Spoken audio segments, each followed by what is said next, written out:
Yes. And we also have one of these for each campus that's provided to the campuses as well, so that they can use that in their targeted improvement plans, their campus improvement plans. And it's just a beginning of the information that they can drill down to see where their needs are. Next slide. And these are just looking at that longitudinal summary. These are some of the trends for a few of the indicators that I highlighted. But again, because the STAR was not administered last year, much of the information just goes through the prior year, which is 2019. So it's the same trend lines that were shown last year. But the first one is the overall passing rate. So it has slightly improved over the past few years. Hopefully once we come back from the pandemic, that will continue. There's also a SPED STAR passing rate. It's remained consistent after improving in the 2017 school year. And the LEP STAR passing rate has improved. Next slide. Enrollment has slightly decreased since the 1920 school year, assuming that that's part of the pandemic. I think that and the four-year graduation rate, which slightly improved, are the only ones that were updated with this year's taper information.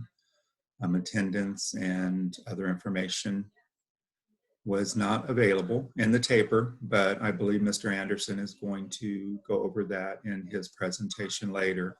Our enrollment and attendance currently, what we're seeing in the district. Okay, next slide.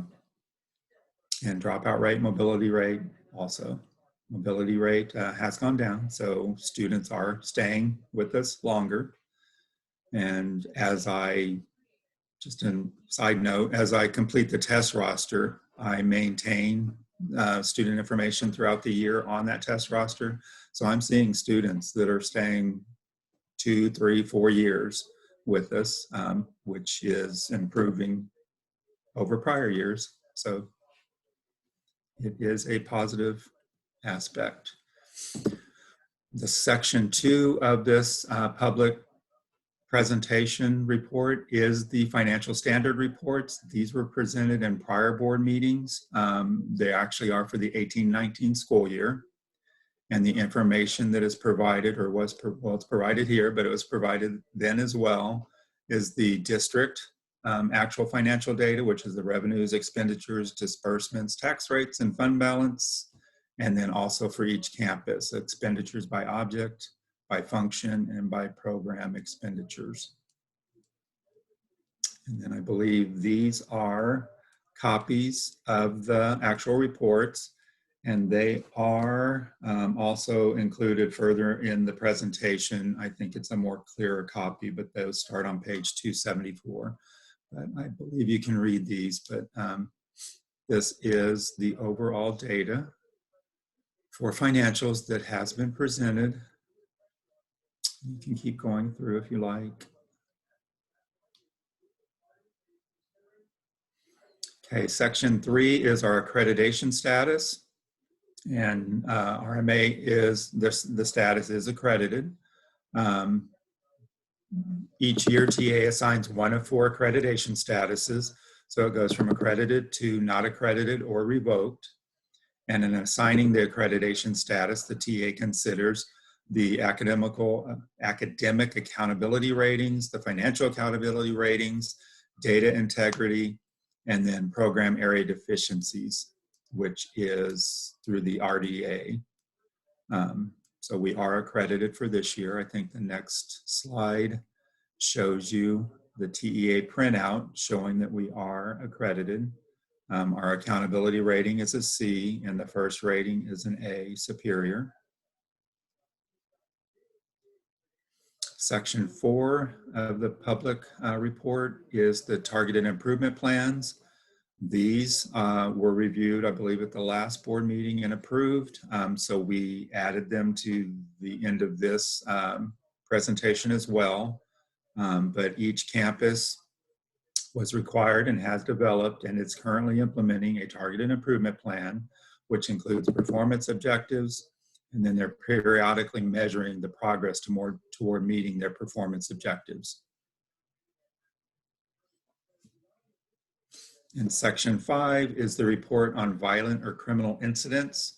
And TEC requires each district to publish as part of its annual report a report on the violent or criminal incidents that occur at each campus. And the report must include the number, rate, and type of violent or criminal incidents that occurred on each campus, descriptions of the school violence prevention and violence intervention policies, and then findings from evaluations, if any, conducted under the Safe and Drug-Free Schools and Communities Act. So looking at our incidents, last year we had one that was under one of the codes that are reportable. That was the possession of a knife. And actually that one incident occurred at another district, but our district was contacted by the authorities. And so part of that is to expel the student for a number of days because of the possession of a knife on school grounds, even though it wasn't.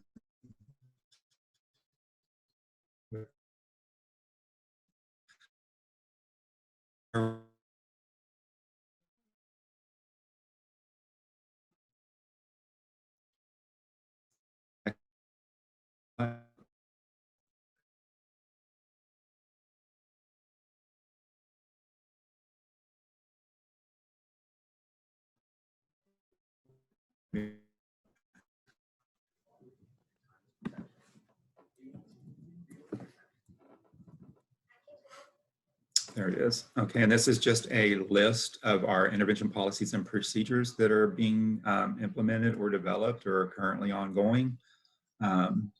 So we have the school security officer. I'm sorry, I got a notice that y'all lost me for a minute. So did everybody catch up? Yeah, we lost you as you were explaining about the incident at the other district, and you kind of went dormant from there. Okay. Well, that one incident, I looked into it. It did occur at another district. One of our students was in possession of a illegal knife. So we were contacted by the authorities that did occur. And so part of the disciplinary action was to expel him from RMA for a number of days. And so that was our one incident that occurred. And that was during the 1920 school year. So, Mr. Pollack, was that student actually enrolled at a different district when the offense was committed? Is that what? No, he was visiting, I guess, friends at another district. And I guess some altercation occurred, something, and they found him to be in possession of a knife. So the police called our campus and said one of your students was on another campus with an illegal knife. And so part of the disciplinary action was to expel him. Thank you. You're welcome. And then this is just a list of our policies and procedures that are in place to address violent or criminal incidents and bullying, as well as lesser offenses. So we do have school security officers in place and assigned to each campus to provide security and safety and to identify and counter violent or criminal behavior. They're also required to provide active shooter training and stop the bleed training. All campus staff recently did just go through a behavioral threat assessment training. And then all campuses have implemented video cameras and monitoring systems. We have metal detectors and wands. There is a front door buzz-in system, and then visitors have to sign in before proceeding into the campus. Detection canines are utilized throughout the school year. Required monthly safety drills are conducted. There's a student code of conduct, which outlines offenses and consequences. We have a crisis management plan, providing campuses with steps to follow for a variety of potential situations. There's a quick reference guide. And then the district website also includes bullying reporting system to help students and families report incidents. And then we also have the emergency operations plan and teams, which are currently still being developed and being implemented. So that's an ongoing, continuing procedure. And then the section 6 is the post-secondary institution reporting. And so this is a report that TA generates that provides the performance of students after they graduate from RMA. And it includes their GPA and for each student, the grade points and college level semester credit hours earned. So the next slide, I believe, starts each. It was required to include the first page just describing where this information comes from and what it includes. And then the next page starts our reports that TEA has obtained or compiled. So you'll see a breakdown for each campus, and it's usually the first 2 lines, the 4-year public university. The second school, Corpus Christi, it looks like they had one of their graduates attend a 4-year public university, and 8 attend a 2-year public college. And then it will list their GPA. And that's provided for each campus. And then that's also included in our district improvement plan, what we're doing as far as activities and strategies to improve this, the results annually. And then I think section 7 is just the glossary for all the terms and the information that is provided in the taper. And I believe Ms. Rojas attached that as an attachment to the board book. So it is included for informational purposes. And it's also, if someone on campus requires that it can be printed and provided to them. And then the remainder of the information is just the individual district taper reports after the longitudinal summary. That's the larger formatted one. And then the district report, each campus report. After that, it includes the financial reports that you've already seen, the campus improvement plans, and then the higher education information. So I think it provides data through page 466, somewhere around there. So lots of information, lots of good information. Campuses are looking at all this information to develop their targeted improvement plans. And so if anybody has any questions, I believe that's the end of the presentation. Thank you, Mr. Pollack. And since this is a public hearing, are there any questions that any member or any person attending the meeting would like to pose? If not, I would like to point out that at 10:31, Dr. White was able to join the meeting, and so we now have 4 board members present. Is that correct, Dr. White?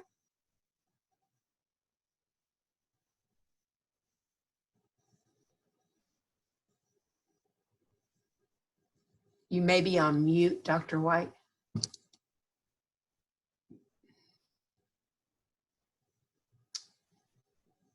All right, then we'll just move on then and assume, I guess, that he is not with us. You're right, Ms. Bender. I'm sorry. He's still trying to connect. Thank you. Yes, The next item on the agenda is Article 5, action items. The first item will be the 2020 fiscal year annual financial and compliance report, which will be presented by Gary Sauls, CPA with the firm of Cunningham, Shavers, Christensen, and Wright. You may proceed, sir.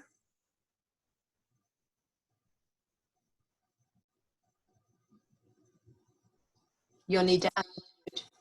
Can everyone hear me now? I'm sorry, I had it muted. How is everyone today? what I'd like to start with is I assume everyone has had a chance to look at the audit report that was provided earlier. So what I'd like to do is just start. I'd like to start with the table of contents.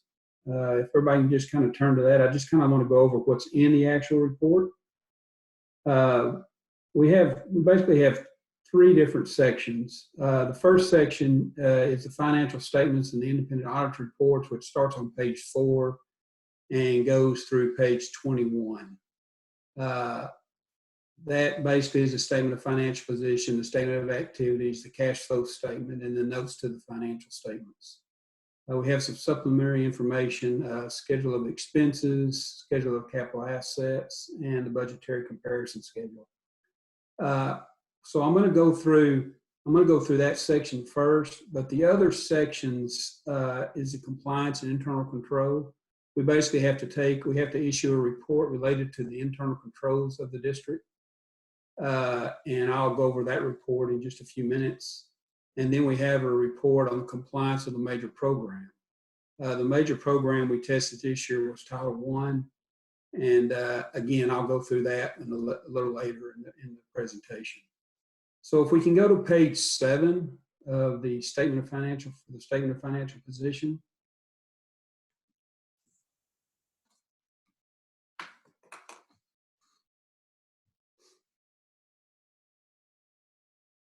Thank you. So what I want to do is just briefly touch on some of the changes that were occurred between 2019 and 2020. Total assets increased about $2.6 million from 19. And most of the increase, of all the increase, was due to the Corpus Christi project of $3.4 million. We had some decreases in other assets, for instance, cash, and other receivables. If we could, what I'd like to do now is if you could go to page 9, which is the cash flow statement. I just kind of want to go over with everyone the changes in the cash from the statement of financial position. So if you take the beginning cash that we had at the beginning of the year was $4.7 million. The cash flow from operations for 2020, we picked up $2.6 million from operations. We spent from cash flows from investing activities on the Corpus Christi project, we had a decrease of $3 million. And then we had issuance of long-term debt related to the construction project of $402,000. And then we had payment of long-term debt of $183,000. Which gets us to the $4.5 million in cash we had at the end of the year. So that just kind of shows you how your cash came in and went out within the operations of this district. Any questions on that statement? Okay, so if we can go back to page 7, please.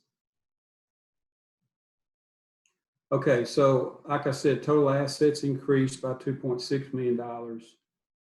Total liabilities increased by $1.3 million. And again, that's related, most of that is related to accounts payable.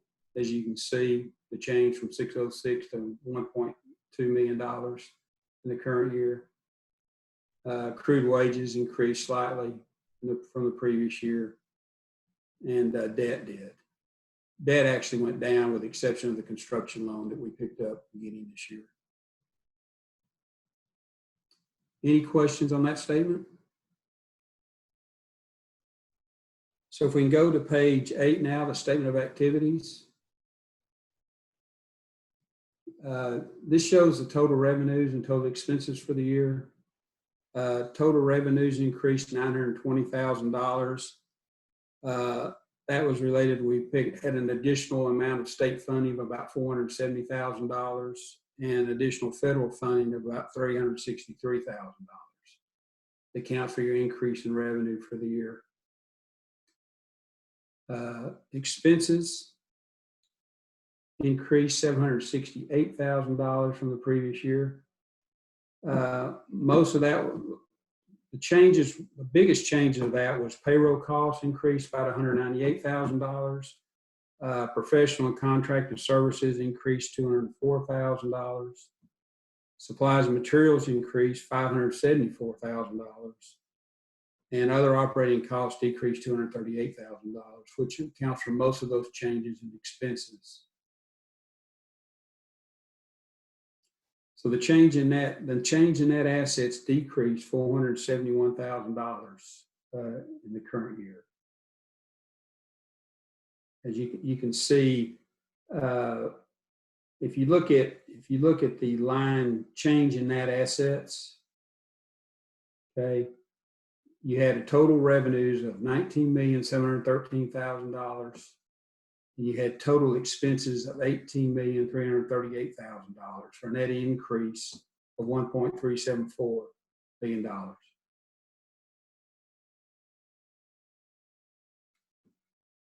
Any questions on that statement?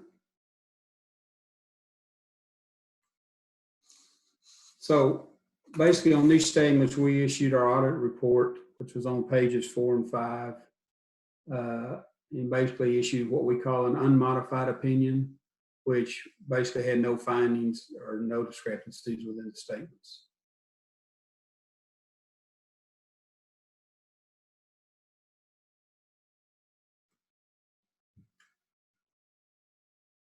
So what I'd like to do now is go to page 23 and 24.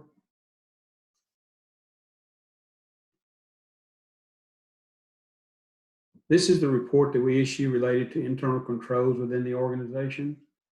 We didn't have any findings or know what we call significant or material weaknesses within internal control structure.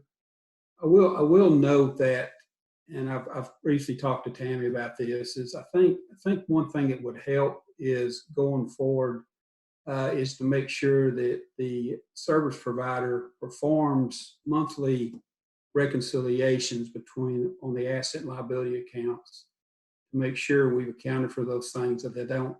Sometimes accounts can get stuck in an asset or get stuck in a liability and it just kind of sits there. It needs to be addressed and cleared out on a timely basis.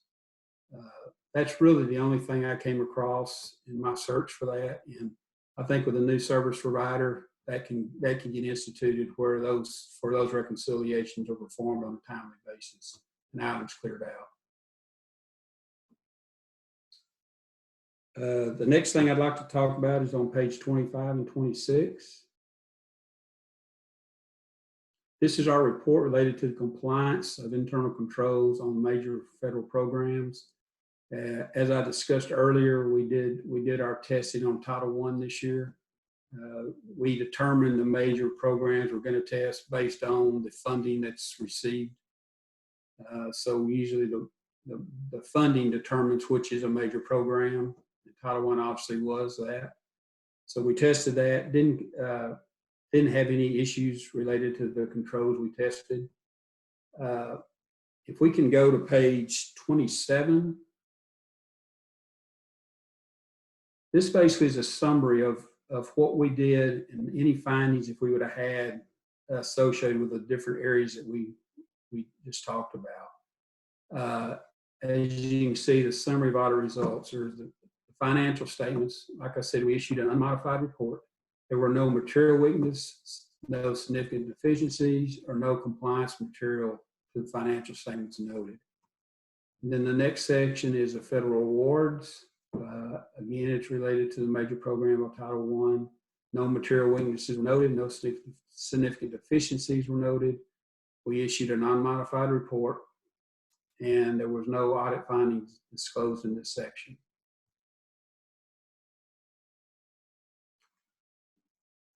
The last thing is if you go to page 29, this is just a list of all the federal money that you received in the 2020 year end. And again, as you can see, you can tell by looking at that why we selected Title I or required to select Title I to test the controls and compliance. Any questions related to any of those items?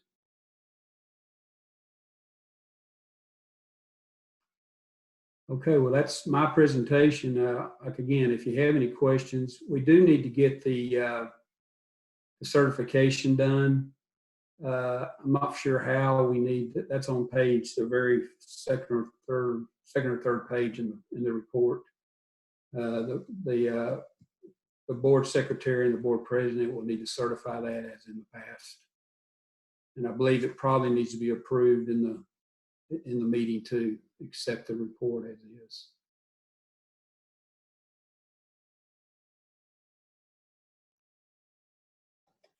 And since Mr. Peoples is unable to join us today, I presume, Mr. Shaver, that it's acceptable for the Assistant Secretary, Ernest Chambers, to sign in his to sign the document, correct?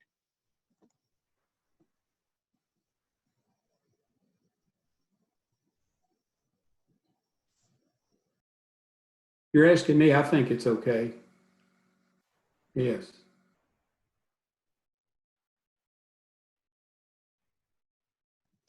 I understand from Becky that Dr. Francis White has joined us at 10:40 a.m.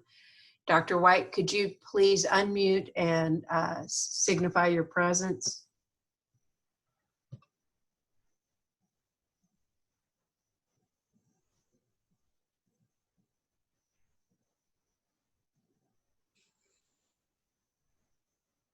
All right, apparently he may still be having difficulties. Is there a motion on the approval of the annual financial compliance report for the fiscal year ending June 30th, 2020?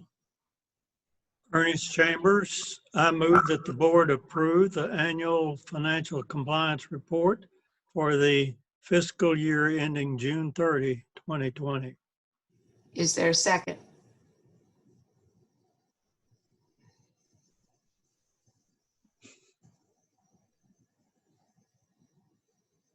Rose Thompson, I second the motion. Roll call vote. Rose Thompson, yes. Ernest Chambers, yes. Betsy Bender, yes. And Dr. White, if you are present, would you like to vote? If not, then the motion passes unanimously. Thank you, Mr. Sauls. Thank y'all very much. The next item on the agenda will be the consideration of adoption of House Bill 3 School Board Plans and Goals to be presented by Akila Bennings. Ms. Bennings. Good morning, everyone.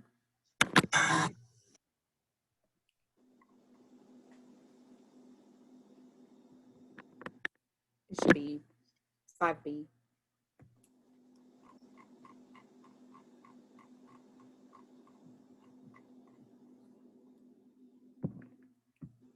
Okay. House Bill 3 was legislation passed in 2019 to provide additional funding for schools. And primarily what we're here today to discuss are those items that are related to college, career, and military readiness.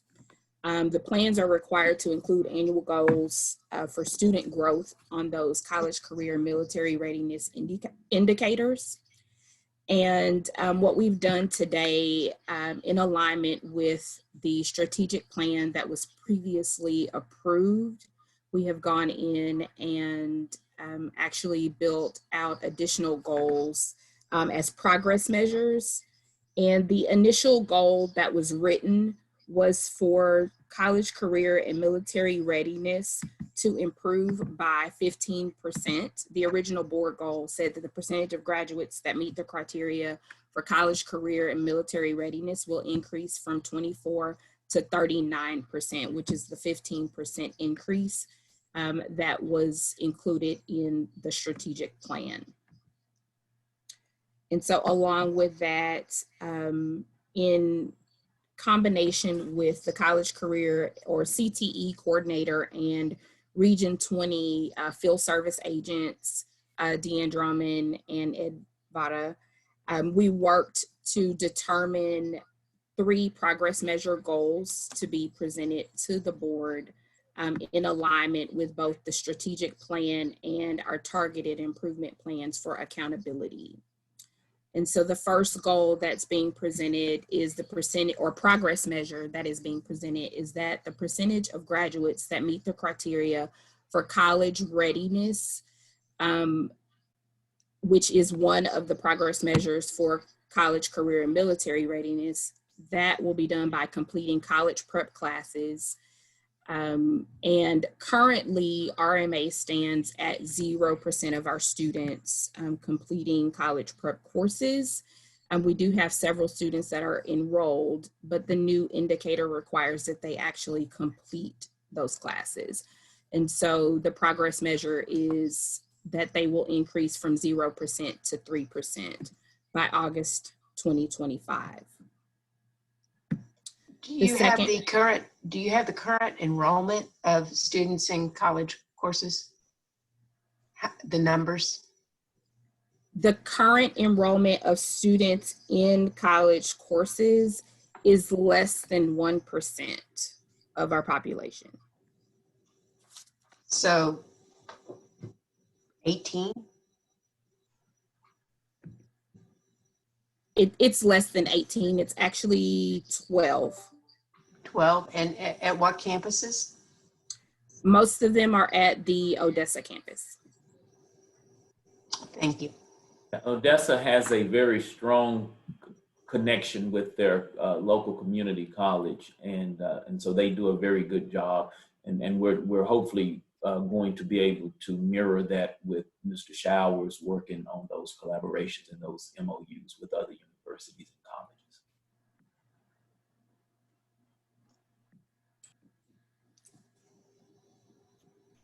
Okay. So what you're talking about then is 36 by August 2025?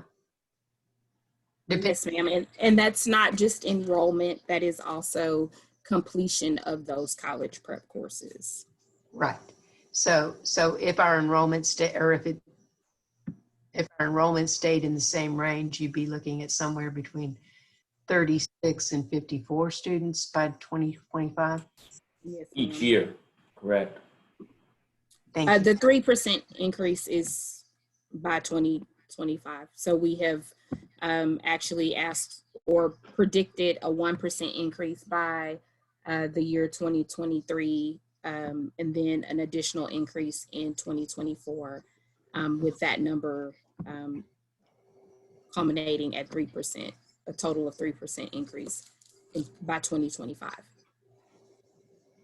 And how do you propose to attain that? Keila, if I may, well, one of the things, as I said, is Mr. Showers, who is our CTE coordinator, is working to build more MOUs with the colleges and universities, as well as we're upping our TSI requirements and standardizing that across the district as well. So we're trying to, and one of the things that Akila and Mr. Showers and I kind of discussed was recruitment. We've got to start recruiting more kids to participate in those college courses and dual credit opportunities. I'd like to know what in the future, what MOUs are we working on? Memorandums of understanding. I need to know the institutions that we are communicating with. Mr. Showers, are you on? Just in the future, I would like to have that information available. Oh, Keila, will we work with Mr. Showers? Sir, I'm available. All of our local schools have a community college that is connected to that community college, and we have been reaching out and establishing partnerships with all the community colleges that support or in the area of all of our campuses. Right now, we already have a MOU with Odessa. We have received paperwork for MOU with Amarillo Community College, and we're still working on the other 7 areas to receive MOUs for those local colleges as well. And one of the things we have to also give consideration to is that it's not free. We have to it'll be, the allotments will be on what the district can afford to pay as well, because, a lot of the community colleges, when they first were starting these things, kind of worked with the schools more closely, but now there are fees associated with the students. And then there's a requirement for a lot of them to do a partnership. Mr. Showers, you can chime in. You've been working more with it than when I last stopped working with it. You had to have a certain number of kids from the campus to participate, or else the way the MOU worked was kind of more restrictive. That's correct, Mr. Anderson. The goal is for our instructional leaders at our campuses, principals, to work with their counselors to be able to identify a minimum of 10 students to be able to participate in dual credit options going in the academic calendar year for 21-22.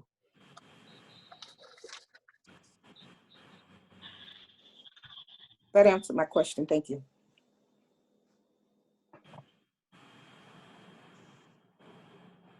Keila?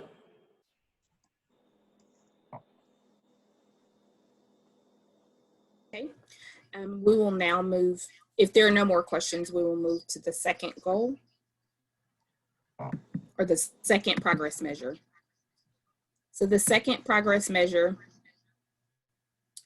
is directly related to a career ready goal, which is that the percentage of graduates that meet the criteria for career ready in college and career military readiness by earning an industry-based certification or a completed IEP, which with transition will increase from 5% to 13%. And I will provide a little bit more information related to this goal. So initially, students could earn a half a point if they were in a coherent sequence alignment for an industry-based certification. But in the new accountability measures, we no longer receive any points just for coherent sequence alignment for industry-based certifications. Students actually have to earn the industry-based certification for us to receive a point.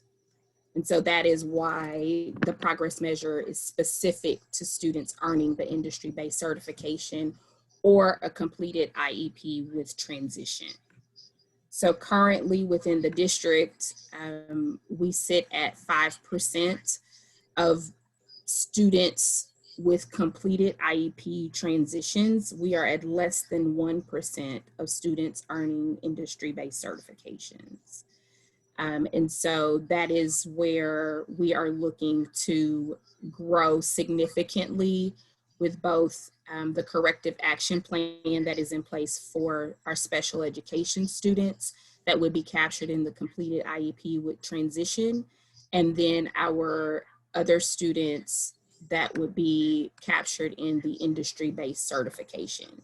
We did identify several students that had coherent sequences that were aligned, and now it is time for us to take the next step and have those students actually take industry-based certification tests and earn those industry-based certifications.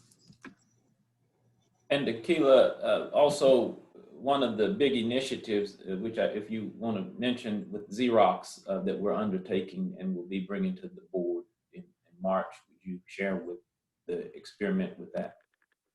Okay, so we recently we have actually been in communication with Xerox since October to bring a industry-based program to our campus that will allow students to earn an industry-based certification and the work skills for print press. We have also gone to TEA to get the program regionally approved to ensure that our students would be earning an approved industry-based certification in partnership with Xerox. It would also open opportunities for those students to have internships with Xerox and other partners that need printing press or digital imaging. And it is aligned with the current AAVTC and digital media CTE track that we currently have within the district.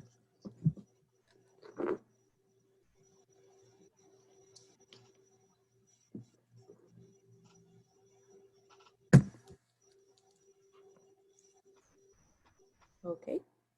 Are there any questions with the second progress measure?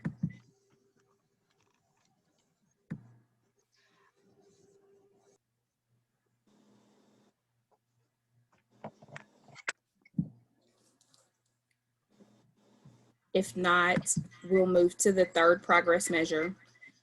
The third progress measure is listed as the percentage of graduates that meet the criteria for college ready by completing and passing TSI will increase from 1% to 5%.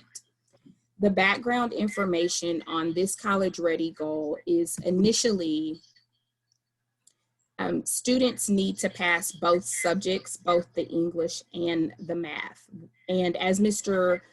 Anderson stated earlier, we are increasing the opportunity and accessibility for our students to take the TSI test. And so given— Akila, could you share with the board, just to refresh their memory, TSI meaning what, and what's the importance behind, or the significance behind the TSI? So the Texas Success Initiative is it is an English and math test that helps to determine students' college preparedness as well. And Mr. Showers has come on and accelerated the process by ensuring that all of the students at all of our campuses have access, and that all of our campuses are trained to be able to actually administer the TSI. And so, Mr. Showers, would you like to provide an additional update on that information? We are in our final stages of being able to implement the TSI across our 9 campuses. We have established a partnership with College Board. College Board is the company that oversees all of the college entrance exams, such as your SAT, your PSAT.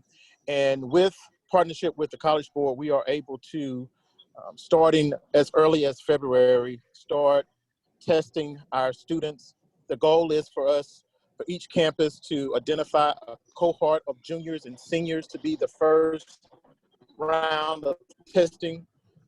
That testing will open the door for not only those students being eligible to transition on to a junior college or a 4-year university, but also it shows TEA that our students are transitioning with post-readiness, preparedness for any of the opportunities outside RMA.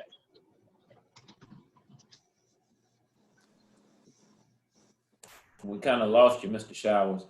And what we also have done is we're basically going to ensure that we're taking advantage of the TSI opportunity. We have streamlined test dates throughout the district.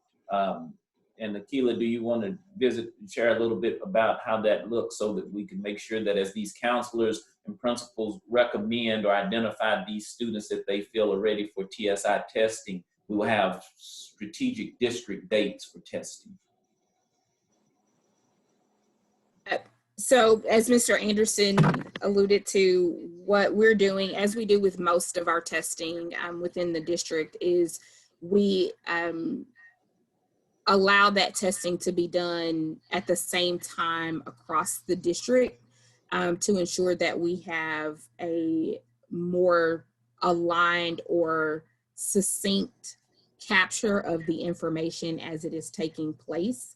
Mr. Showers has been working with principals and also the registrars and the counselors to determine those students or identify those students that are on the trajectory for success in taking the TSI based on previous academic history and their future college readiness goals. And then we have strategically placed those testing dates on our consolidated calendar so that the campuses are aligned and capturing that data in a uniformed design.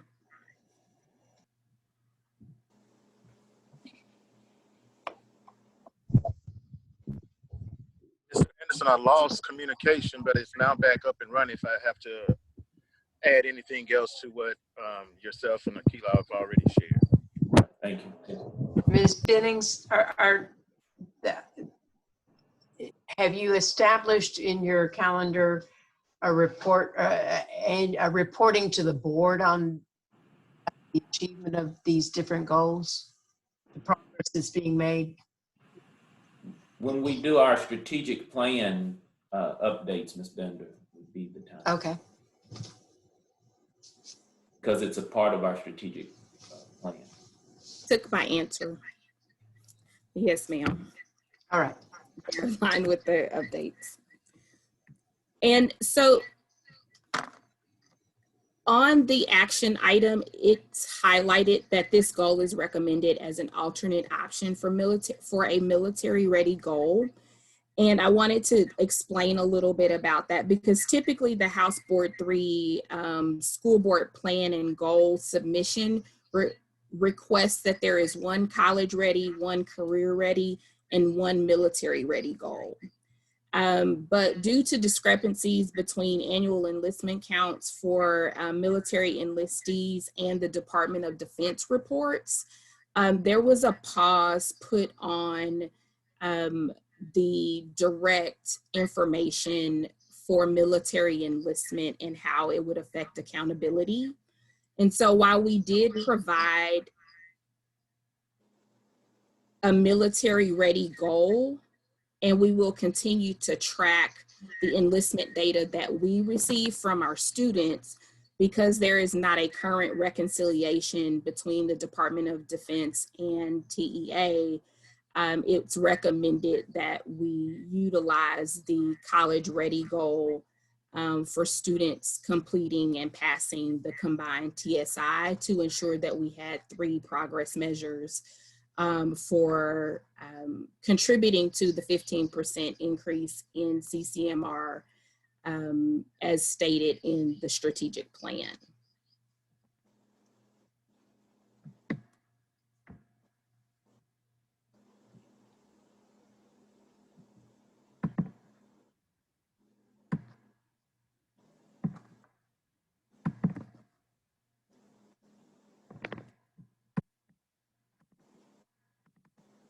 Are there any questions?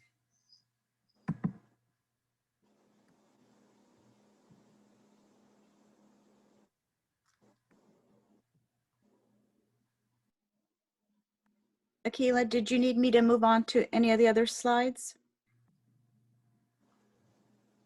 No, ma'am. Does that conclude your report? Yes, yes, sir. All right.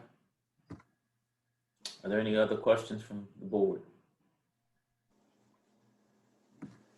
I just like to say, when we're discussing the MOUs, when you were in the conversation with the junior colleges, or that you also include conversation about their testing facilities and how we can interact with those as maybe in conjoined with memorandums of understanding, make sure that you discuss their testing facilities that may be available to our students. When you say testing facilities, testing for SAT, ACT? Yes. Just talk to them about that and make sure it's included in case we need that.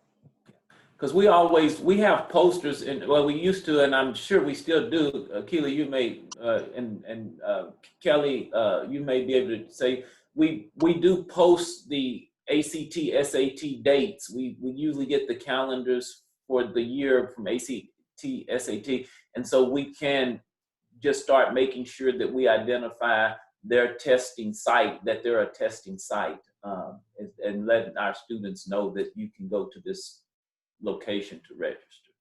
Just discuss it when you and have it embedded in your MOU, just in case you need it. Thank you. Yes, ma'am. Mm-hmm.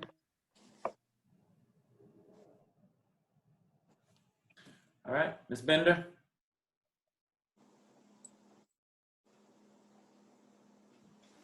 Are there any other questions? If not, then on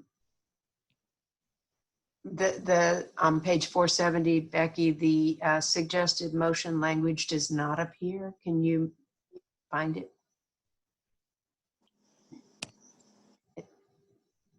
It's on here. I think it's just a little. Oh, bit. it is. It's not on mine. Okay. Where is it, Becky? Is there a motion?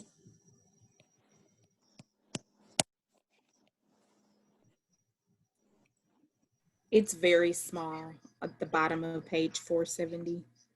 I move Perhaps that the we board can approve increase the. I move. Keep moving.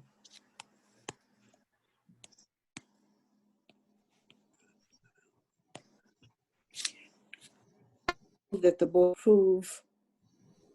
adopt and approve the House Bill 3 board goals as presented. Is there a second? Ernest Chambers, I second. Roll call vote, please. Rose Thompson, yes. Ernest Chambers, yes. Dr. White? Yes. Francis White, yes. Thank you. And Betsy Bender, yes. So the motion passes unanimously. Thank you, Ms. Bennings. Thank you. On the agenda is the consideration of adoption of RMA Texas Board Policy Series Module 1 Governance to be presented by Mr. Anderson and Carl Tanton. All right. Good morning again, everyone.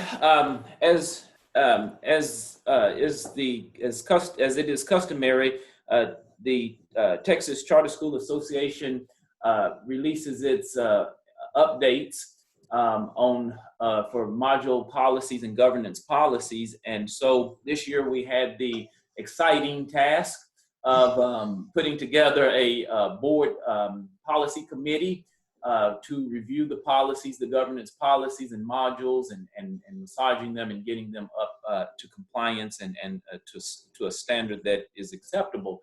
And so I want to begin by thanking the board, that the board members that participated on the policy committee and in helping form and shape these policies. We certainly thank you for your work and your time. And so in module 1, I'm not going to go through each page, but that's our governance module. And basically what we did was we took the TPCSA updated module and we merged them or blended them in with our current modules. And that caused us to put more detail in some areas and expound on some things that we needed to in order to make sure that our policy was sound and in compliance. The biggest things were we updated the citations in the modules. We made sure that the citations that were in there, the legal citations, were correct and linked properly.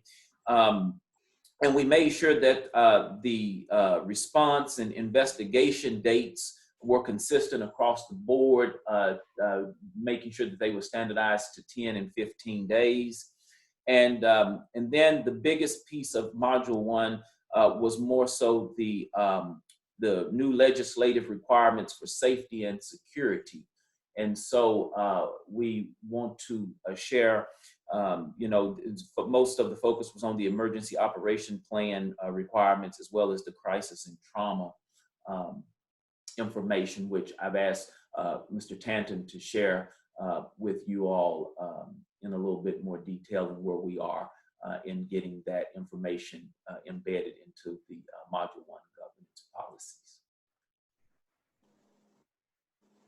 Are there any questions for me about the updates? Well, I would like to point out, I know we tried to standardize the citations. They still are not standardized, but. Well, we made some progress. Okay. And Becky, do you want to talk about the work on the citations?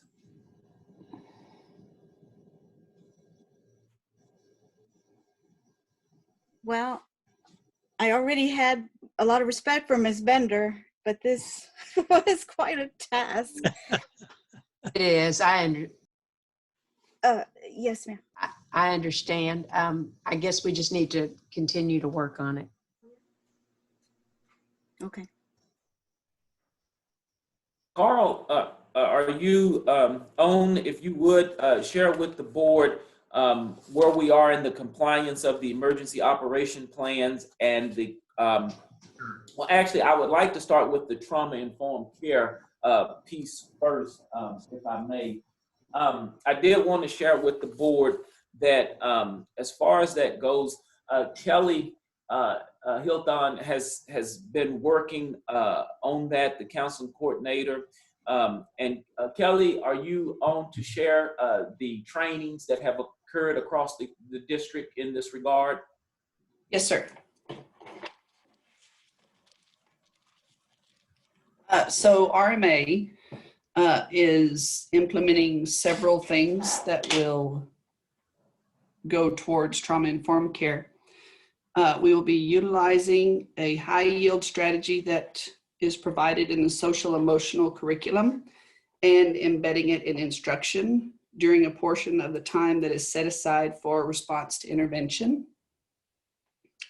Because we use the multi-tiered support system that allows us to address academic and behavioral interventions, some of the subjects that will be covered are trauma-informed living, climate and culture transformation, social and emotional success, and mental health and wellness. Another thing that RMA is working on is counselors contacting the surrounding colleges and universities that have counseling programs, and they're trying to create a connection with those college students that need internship and counseling hours, utilizing these college students to counsel with our students in our students' time of social emotional stress and other areas. Texas Tech University has done this for schools in the past, and Sul Ross University has started providing counseling to the public over the holiday through the virtual format. And another avenue, which will be implemented in March, and this was discussed in our town hall meeting in the fall, is the student assistance programs and training services. Mr. Anderson has been working with the director of this program, Mr. Paul Fleming, and a contract will be received to RMA tomorrow. This student assistance program and training services will implement and operate a student mental health assistance program, which will be 24 hours a day, 365 days a year. And it will be a live confidential help for students to call. And it will be in multiple languages for real-time translation. And each student that utilizes this will be provided 6 counseling sessions per student, per problem, per year. Typically, counseling is provided face-to-face, but because of the COVID-19 pandemic, video counseling will be primary. The solution-focused and brief therapy counseling will include, but is not limited to, stress, anxiety, depression, conflict, substance abuse, establishing priorities, work habits, peer pressure, career focus, loss and grief, and anything else that students and their families might need. Students can self-refer, or a school staff person may help a student or parent and or legal guardian to contact the program for an initial assessment.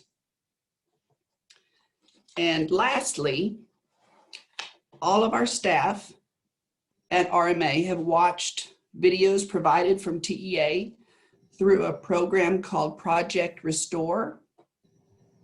These 6 areas cover trauma-informed training and Senate Bill 11 for the Safe and Supportive Schools requirement has been addressed through these 6 videos, of which the titles are Understanding Your Students' Experiences, Understanding Your Experiences and Building Resilience, Understanding Trauma and Its Impact, Building Secure Relationships, Developing a Positive Classroom Culture, Building Strong Partnership with Students and Families. And each of these videos provided a 1 hour each of continuing education hours for everyone that watched it. So they loaded those certificates into Eduphoria. Eduphoria, correct? Yes. And this concludes my presentation. Right. And I do want to say that we kind of got a delay in implementing the student assistance program because the gentleman that's over it came down with COVID and he's up in years, so it was a real struggle for him. So that really delayed the implementation process. So he's still in rehab, I believe he said to me, and so he's kind of working, as best as possible. And Carl, at this time, I know that the Module 1 speaks to a lot of the safety and emergency operations. And so I'm going to ask Carl to share what the district currently has in place and the progress that we have to be made and so on and so forth. Carl? Yes. Jim actually covered a great deal of this during his presentation when he was talking about the school security officers, the staff being trained on behavioral threat assessments, campus video cameras. Those were some of the things that were included. Also wanted to let the board know that we are currently working on an emergency or multi-hazard emergency operations procedures that we are putting together. Those are going to be reviewed by the Texas Safe Schools Center during the first quarter of this year. And they will come back to us with, once we have presented to them what we have in place, they're going to make suggestions and recommendations during the first quarter of this year for all charter schools, not just RMA. And we will be making adjustments to our emergency operations plan with that. Also wanted to let you know that the school safety audit, RMA. I want to stop you one moment. Share with the board what our emergency operation plan, because we have them in place per campus, and I think you may have jumped over that. I want to share with them. I don't know if you're able to share your screen of what one looks like for a campus. I think it would be good for them to see the actual documents. We maintain these for all 9 campuses. So currently, we provide each campus with a crisis management plan. And in that crisis management plan, it covers all of the different scenarios for emergencies that a campus might run across. Let's see, Becky, is this something that I can share, or I'd have to take the screen, or I could pass it over to you? Carl, I just gave you co-host privileges. Okay.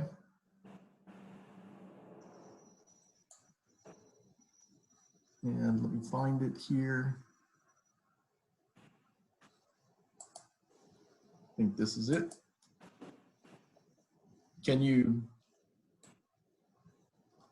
Are you seeing the crisis management plan at this time? Yes, we are. Okay.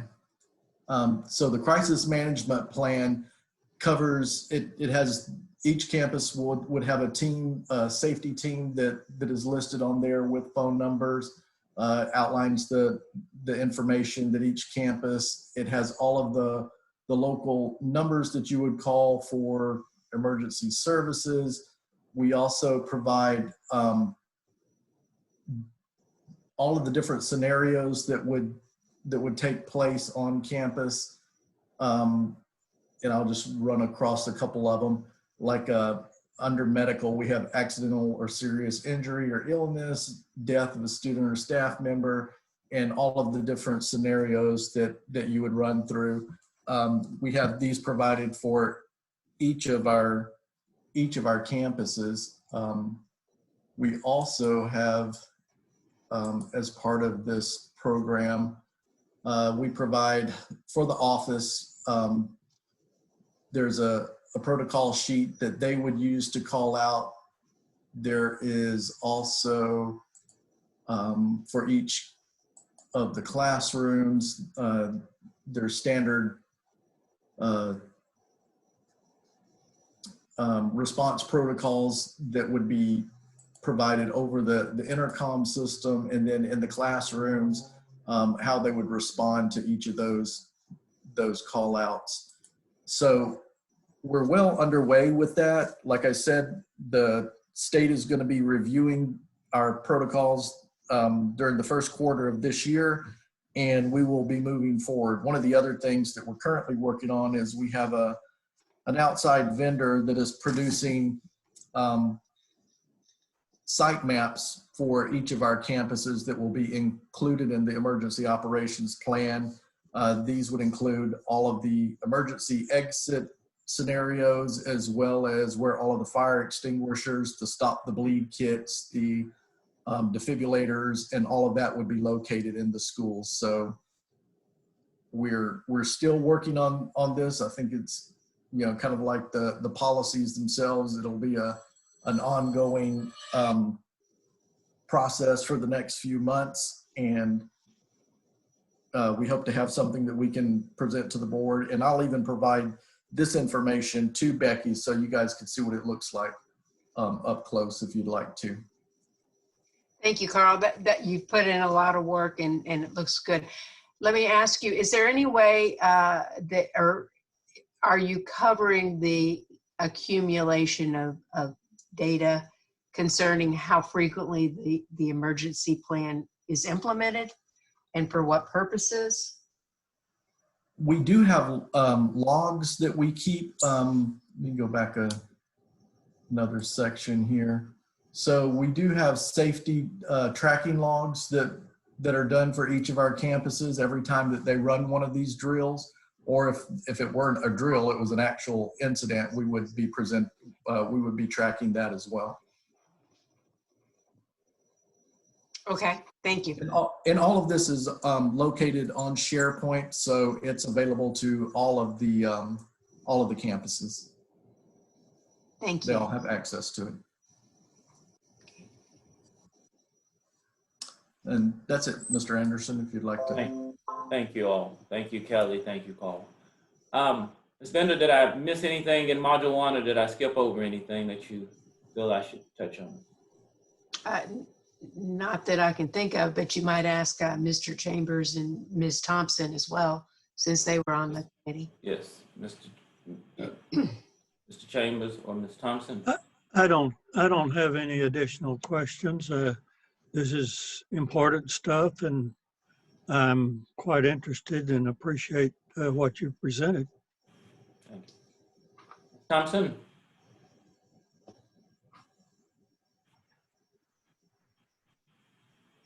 Ms. Thompson? No additional comments at this time. Thank you. Then that concludes my report on the governance module 1.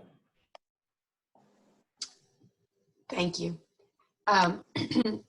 Is there a motion from the board, from a board member? Can we see the proposed language? Becky, can you put she's got to get her screen back. Yeah, I've stopped sharing, so you should have that.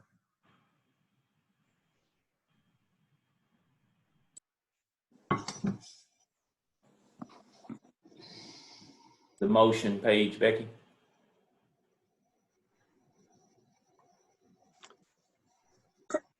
Ernest Chambers, I move that the updated board policy series module number 1 for governance be adopted. Is there a Rose second? Thompson, I second. Roll call vote, please. Rose Thompson, yes. Ernest Chambers, yes. Francis White, yes. And I also vote yes, so the motion passes unanimously. Thank you. The next item will be consideration of adoption of RMA Texas Board Policy Series Module 2 on instruction, to be presented by Ms. Binnings.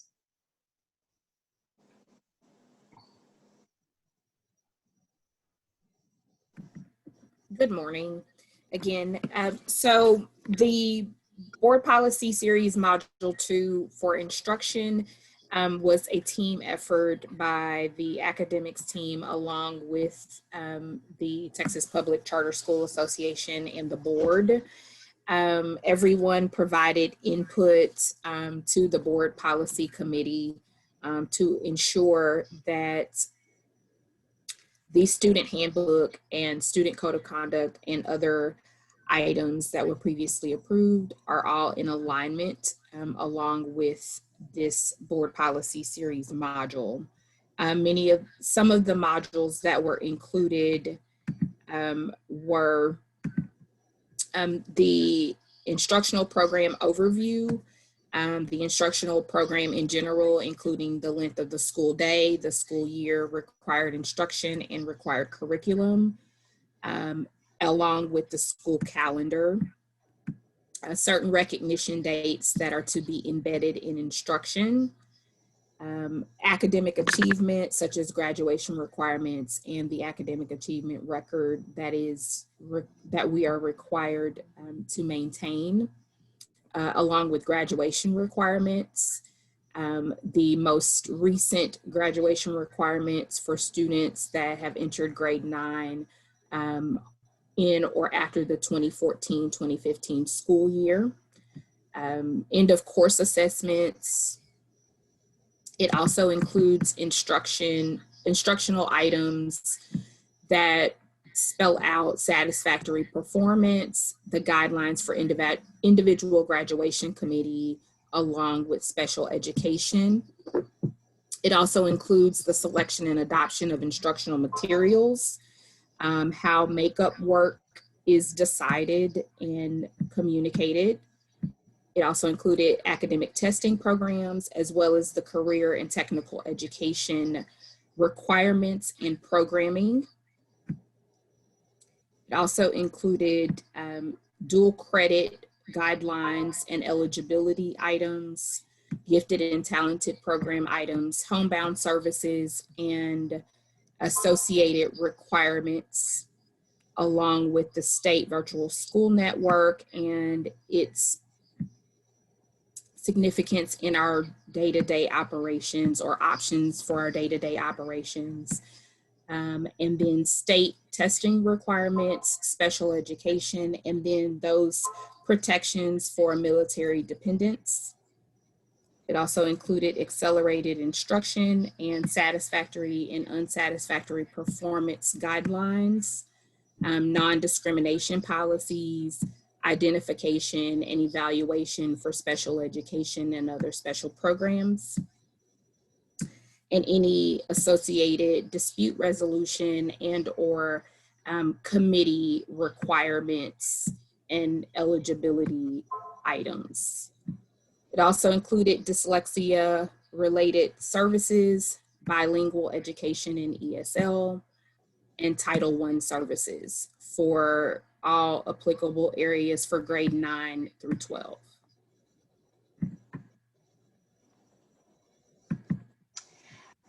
Ms. Bennings, in October, the board adopted, I believe it was module 6 on special education. Did you check to make sure that there's no inconsistencies between module 6 and this module? Along with Mr. Kirksey, the director of special populations, we did review the items together to look for alignment and consistency between the module 6. Thank you. You're welcome. Ms. Bennings, were there any key things that or updates that you would like to point out specifically that big ticket items?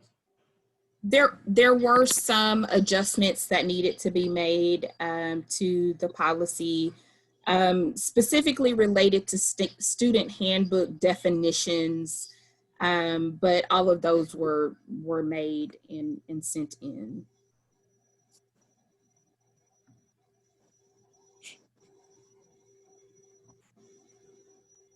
Are there any other questions? If not, then is there a motion? Rose Thompson, I move that the updated board policy series module number 2 for instructions be adopted. Is there a second?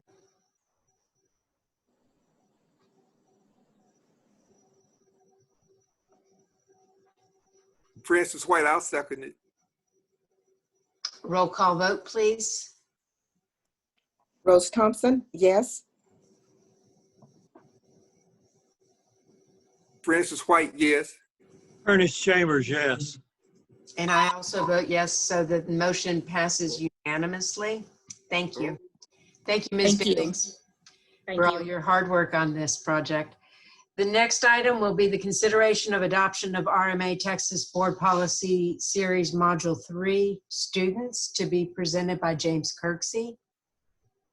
Good morning, everyone. So along with Ms. Bennings and some of the other academics team, we worked on Module 3 for the board. Some of the things that we did, we updated and ensured that the contacts were corrected within the policies. And this relates to students. We also removed any wording that was not applicable to our district, being whether it was elementary related or things of that nature. We also ensured that the references within the policy were updated and correct. There were some misreferences within the policies, and so we ensured that they were correct. And then we also checked and ensured that the references were correct, as well as the complaints. So for the complaints section under students with 504, we made sure that the number of days to file a complaint was consistent across all policies and aligned with the student code of conduct as well as the student handbook. Some of the things that are a part of the policy are non-discrimination, as well as child abuse, neglect, Section 504 committee meetings, evaluations, annual reviews, things of that nature that are necessary, as well as accommodations for those students and the policies within that for service animals, things of that nature. Also, another part of this section was health screenings, physical exams, wellness. It was basically everything that had to do with students, their records, their wellness, their everything within requesting records, the way to file a complaint, grievances. All of that was updated with the dates to align across all policies and the student handbook and student code of conduct.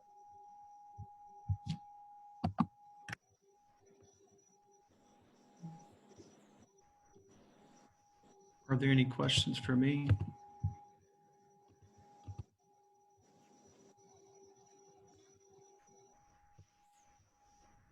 If not, then is there a motion?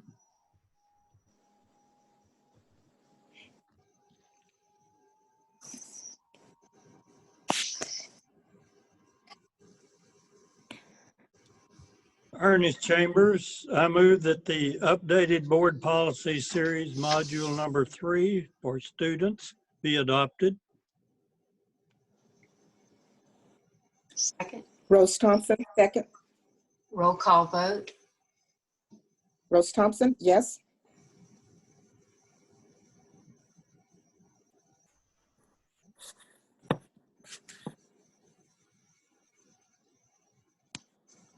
Ernest Chambers, yes.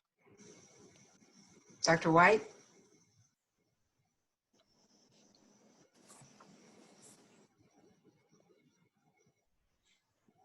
Dr. White? It looks like you might have stepped away. All right, then I vote yes, and the motion passes. So we will move on. The next item on the agenda is the consideration of the approval of second amended articles of incorporation for Richard Milburn Academy, Texas, Inc. This was brought before the board last July, but and it was approved then, and there haven't been any changes since then, have there, Becky? No, ma'am. Because of the pandemic and the fact that we were conducting the meeting virtually, out of an abundance of caution, we're bringing it back before the board, and each board member will need to make arrangements with Becky to have signatures virtually notarized. Are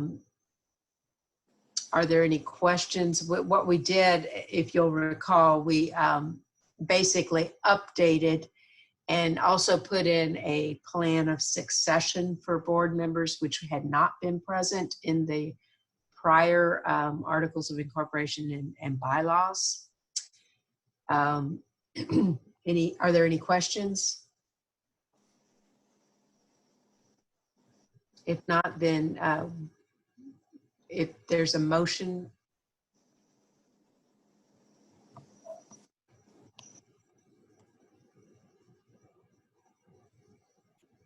Can you move it up, Becky? Rose Thompson, I move that the Second Amendment Articles of Incorporation be approved as written and be submitted to the Texas Education Agency. Is there a second? Ernest Chambers, I second. Roll call vote, please. Rose Thompson, yes. Ernest Chambers, yes. And I also vote yes, so the motion passes. The next item is the approval of the second amended bylaws for Richard and Milburn Academy. This is also in the same category as the Articles of Incorporation. No changes since the prior approval, but in an abundance of caution, since no one signed it and it wasn't virtually notarized because of complications, we're bringing it back before the board to consider and adopt it. Any questions? If not, then is there a motion?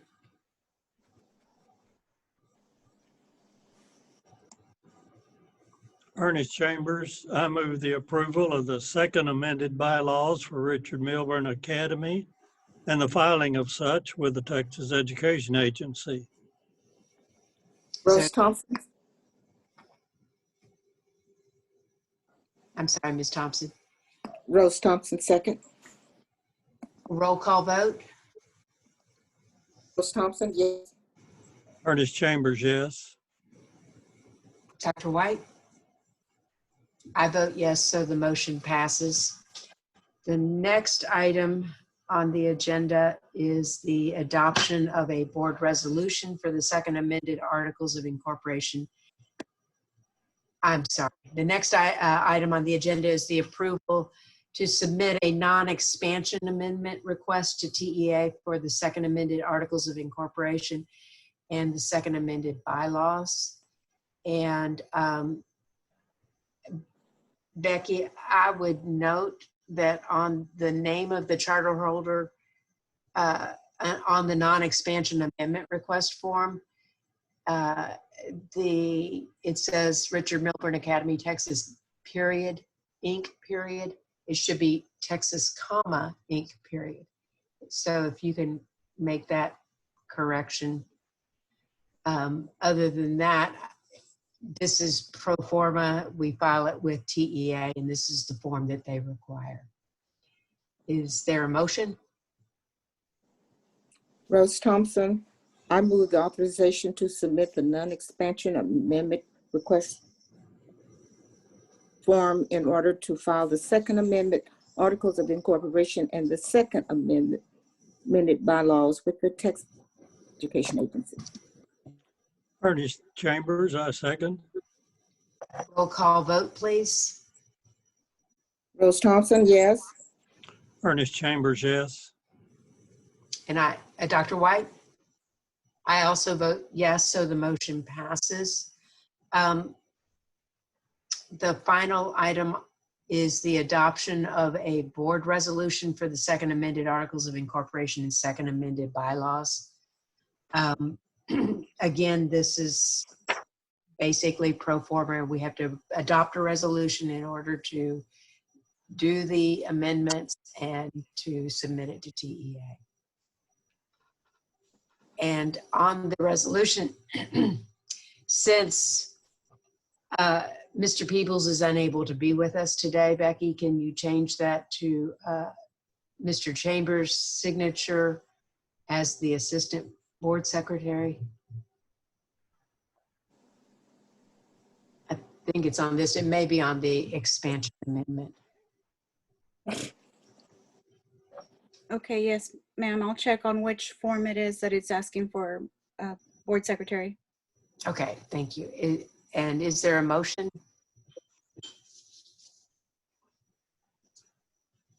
Rose Thompson, I move the adoption of the board resolution for the second amended bylaws and the second amended articles of incorporation. Ernest Chambers, I second. Roll call vote, please. Rose Thompson, yes. Ernest Chambers, yes. Dr. White?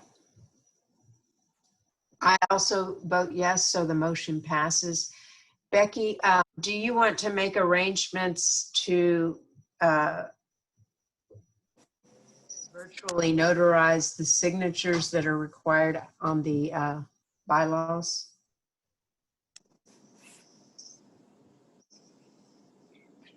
Yes, so we can either do that after the meeting or I can do it tomorrow morning. So I can get with the board individually if you'd like and make specific arrangements. That's fine. Okay.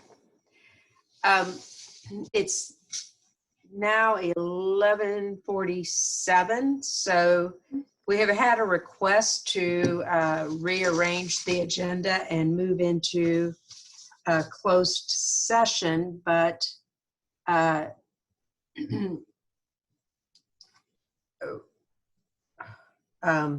Ms. Bender, yes. considering that we're moving along with alacrity, I don't feel a need to reorder it. Thank you. Then the next section of the agenda is information items. The first is the COVID-19 district update, which will be presented by Mr. Anderson. Thank you very much. My report begins actually on, I can't see here, let's see. Looks like page 882, 883 is the beginning of my report.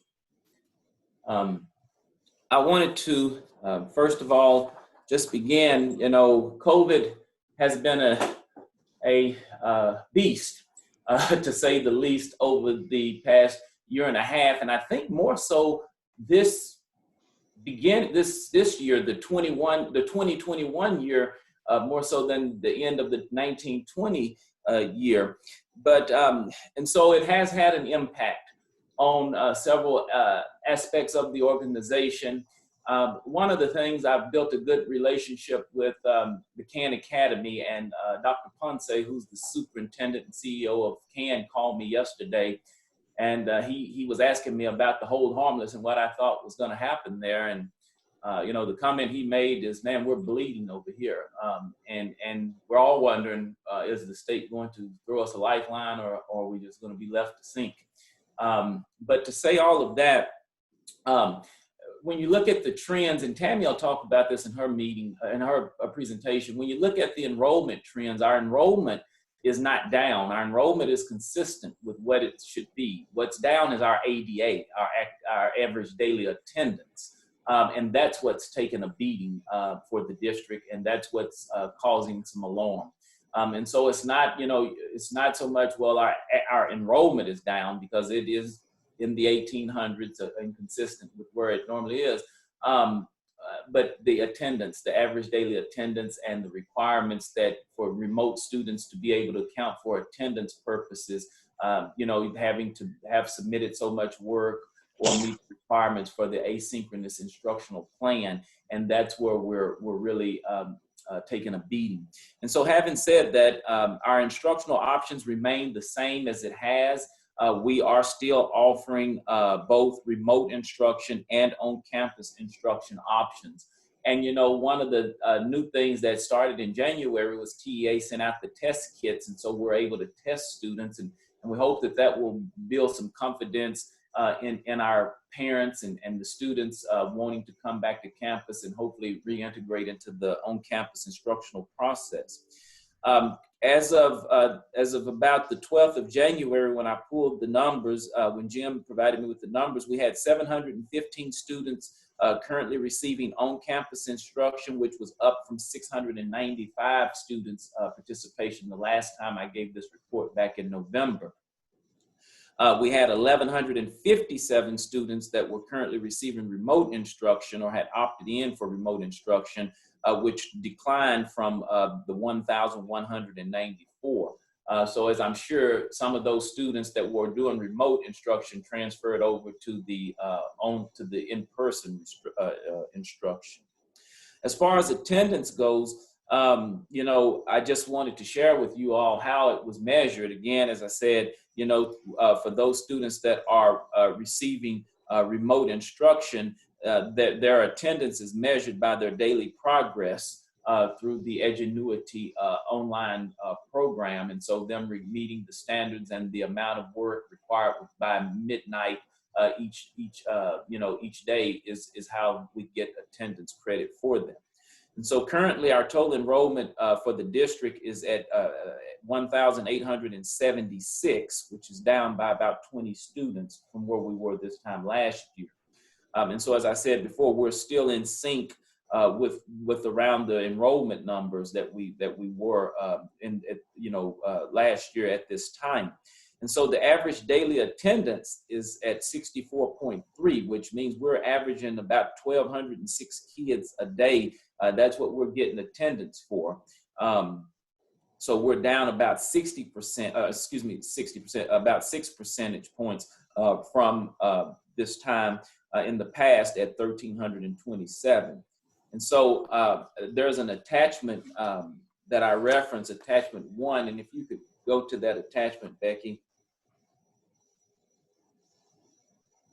And that there shares with you a lot of the enrollment counts by campus, where we were in the 1920 school year as of January 11th, and where we are as far as enrollment counts this year.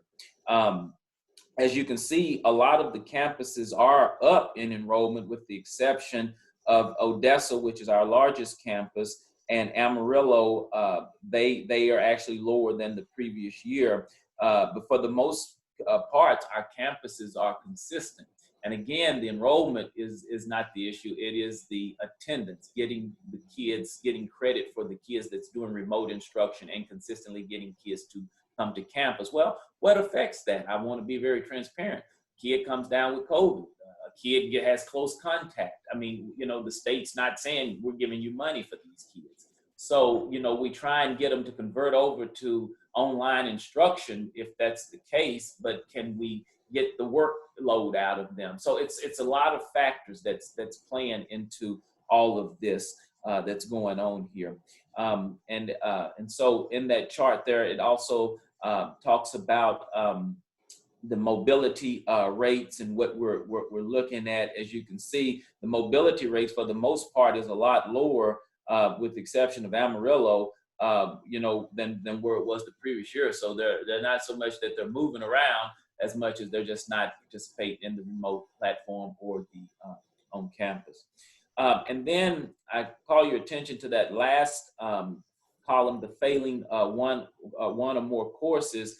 With the exception of 4 campuses, the failure rate has decreased at most of our campuses.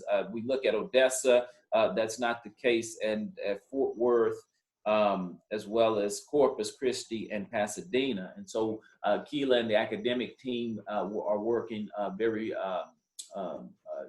diligently to address that and to try and ensure success. One of the things I shared with them, if kids aren't coming to school and the ones that are participating are failing, then we're deterring them. So we need to try and figure out a way to ensure that we're giving them the materials and the resources that they need to be successful, and to reward them for participating in this process during these this COVID pandemic.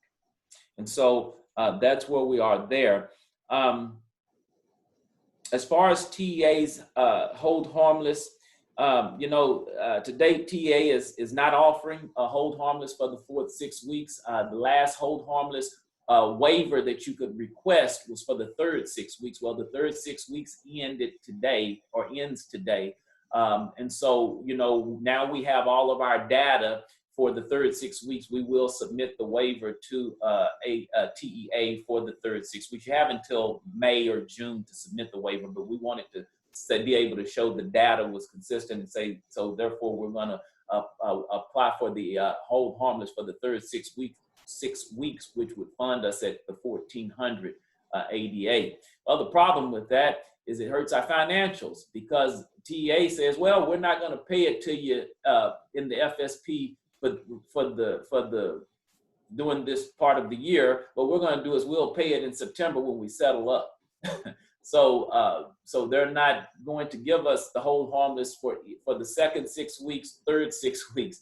They're going to pay it on the back end. They're not going to give us the money immediately. And so that becomes a financial impact in the way they're doing the hold harmless.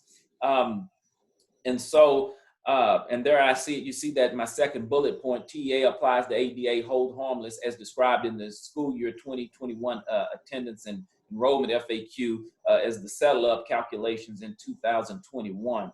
And so, and as I said before, our ADA for the hold harmless is $1,427, and so that's what we will be paid on. And so TEA did say, well, hey, if you're having some cash flow problems, you can reach out to us and we can make you a loan.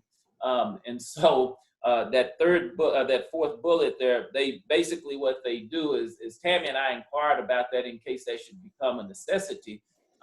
We basically, they said, well, we would go off of your projections, which our summer projections was 1,504 students. They say, well, we would pay you on that for the remainder of the year, and then next year you just pay that back to us over 12 months, 12 payments. So that would be a last resort option, I guess, if you will. So they're basically saying, well, we have some things in place to help you, but we're not going to, we're going to pay you on your ADA for the rest of this year. And so, but we're not waving our hands or waving the flag. We are doing things to incentivize students to come to school. Next page, Becky. We are incentivizing students, and some of the things, the initiatives that are going on our campuses are, teachers and other staff at all campuses are actively making daily calls to absent students. The SELs are doing that and participating. Campuses are offering incentives to encourage attendance. We have principals that are requesting to purchase incentives for their campuses and to do raffles for the students. The school community liaisons are making home visits, practicing social distancing and masks, of course. They've started filing truancy in the local courts as the courts have opened up. We really were trying to be, considerate about that with students, but you know, we're at a point now where we really have to start pushing forward with filing truancy and trying to get the courts to provide that assistance in a more aggressive manner. Letters are being sent out to students with excessive absences or non-participation in remote instruction. You know, we have principals setting up meetings with parents and students to talk about, hey, it may be best for you to come back on campus. You know, TA said you can't mandate it, but we can request it from the parents and document that we did try to get the parent and the student to come back to on-campus instruction if they're not being successful in remote. But we are not at a point to where TA said you can mandate it and require it. Basically, they said if a student's failing one or more courses or having attendance issues, you can have a meeting, request it. If the parent refuses, then they just document it and as support for the student, you know, justification of why the student may have failed. And of course, School Messenger, which is a system we use, is doing call outs on a daily basis to inform parents that their child was not in school. And so those are the things that are, you know, in play. And as well as, you know, yes, ma'am. Can you elaborate what, I know you're making these daily calls and you're offering incentive. What kind of responses are these students or their parents making in terms of why they've chosen not to participate? Well, that's a good question. And we have some principals on, if I may defer, since they're the ones hearing the responses. I would ask any principals that are on that would like to share with the board some of the feedback that they're receiving.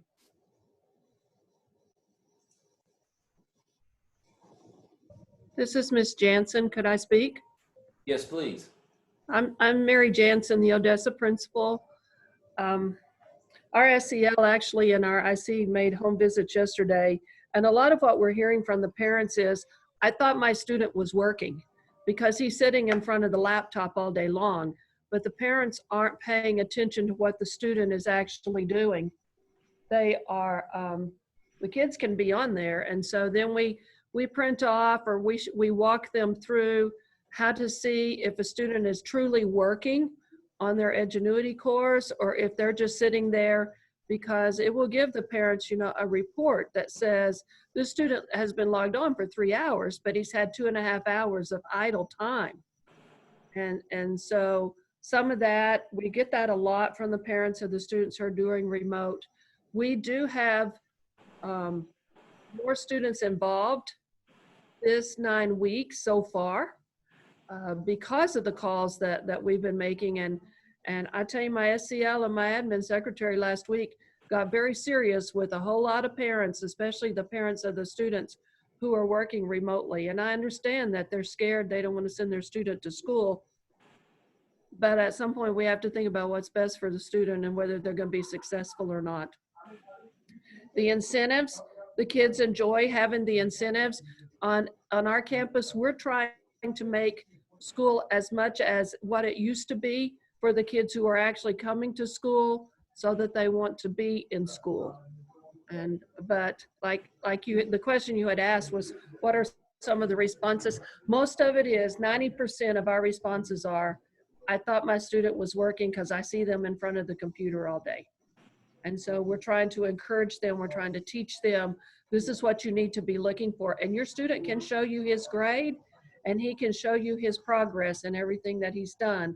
And it's just a learning process for the parents also. Thank you. Any That's other very principals care to share? Thank you, Ms. Johnson. This is Miss White. Ms. White, go ahead. My SEL was standing right here, and we were in a full agreement with Miss Jansen. It's a two-way. A lot of the parents are unaware of the process of what is being counted present or absent. So we have decided to meet with each, my SEL has been meeting with each parent and each student going over the attendance. And so it's also caused, we've seen an increase in participation in attendance, but in full agreement with Ms. Jansen. Thank you. Ms. Gerhardt, I believe you were going to speak.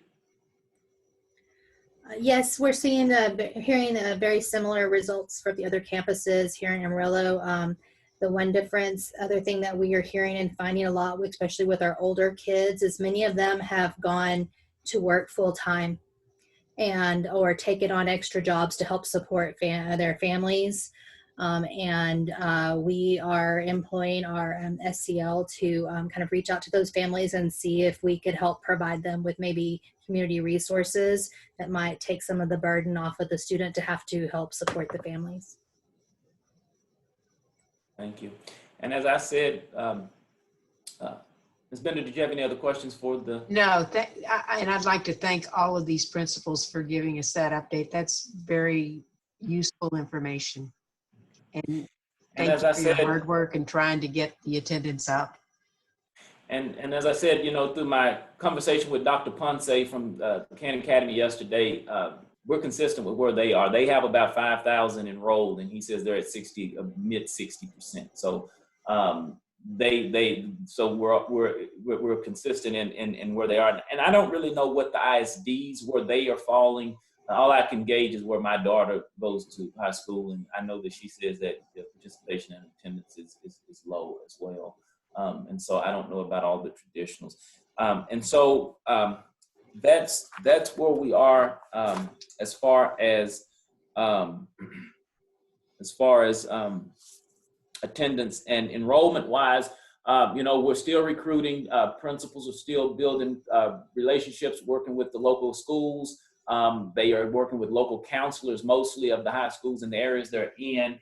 We're working on putting together some testimonies from students to put up on our website as we revamp our website to help use as a recruitment resource. And we're still using our Friends of RMA and pushing that out quite a bit so that we can get people to refer kids to us. And so that's kind of where we are there. And as far as technology updates, there's not much going on technology-wise. We did receive the 50 additional computers that we were waiting to get. I reported to the board we were waiting on 50 additional computers from Operation Connectivity through TEA, and those have been received. They're actually down in the foyer of the central office, and they're being imaged and getting ready to send those out. And the IT team just continues to address the technology needs as necessary. And then as far as district staffing, as of January 13th, RMA campuses has 6 out of 10 locations that are 100% staffed, and the district continues to sit at a 94% staffing capacity. As you can see, Amarillo, Killeen, I believe, has found a counselor, or a SPED teacher, that they're in the process of hiring, and Pasadena and the distance teachers. We had one of our distance teachers took a job with an ISD, and so that leaves that gap. And we're trying to find a person that meets the certification, the CTE certification requirements there. Is that correct, Akila? Yes, sir. We interviewed 3 candidates, and we have another interview today. All right, good deal. And as far as other things, we were looking to hire the Director of Academics, Director of Special Pops, and Leadership. Given our ADA, I felt that we should place that position on hold for the remainder of the year. And so we have ceased to try and fill that position and alleviate the financial responsibilities of that position. And we currently have 1 campus, 5 core teachers, 2 SPED teachers, CTE, and 2 associate teachers. Those are the openings in the district, and we continue to maintain 180 total positions in the district. At this time, unless there's questions for me, I'm going to ask Carl to come and share with us on what's going on as far as COVID response and how it's impacted us as far as the COVID virus itself on our campuses and throughout the organization. Let's see, where are we at? Right there. Here we go. So when I put this report together, and this changes daily, of course, but we had since the beginning, or since March of last year, We've had 85 COVID-19 cases on campus. You can see the breakdown, or not COVID-19 cases, because about 50% of those have been close contact and not actual COVID cases or positive cases. And the ones that are positive, very few of those actually make it to campus. The kids are quarantined at home before they get to campus, or they're online kids who don't make it to school. We're doing quite a bit to help keep our schools safe. We are having, our schools are cleaned on, daily. We have porters that come in and take care of the restrooms and other issues that might occur during the day. We've purchased foggers that would allow us to, if a kid did come down with symptoms on campus, we would be able to fog the rooms and make sure that they were safe. We've implemented rapid tests on our campus. This past week, or actually on the 4th, we began testing on campus. We've done quite a few tests. We actually had only one student who tested positive. A student was reporting to school, and when we screened their temperature during the day, the student expressed a temperature, and so immediately they were tested. It came out positive. They were isolated. Their parents came and picked them up, and so they never actually made it into the population. So all in all, I think our schools are about as safe as they can be. Is probably one of the safest places you could be is in one of the schools. Trying to think about everything else that we're doing.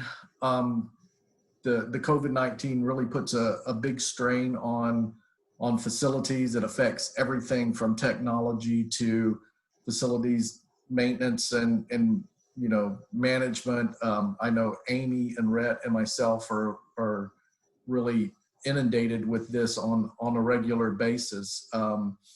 But I think RMA, and all in all, is doing everything that we can to keep our kids safe, and I think we're in a good spot.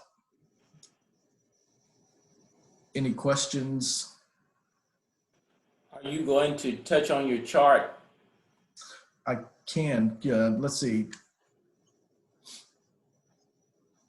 Becky, can you go to, I think it was attachment 2 is what we had to step away for just a moment. I don't have control.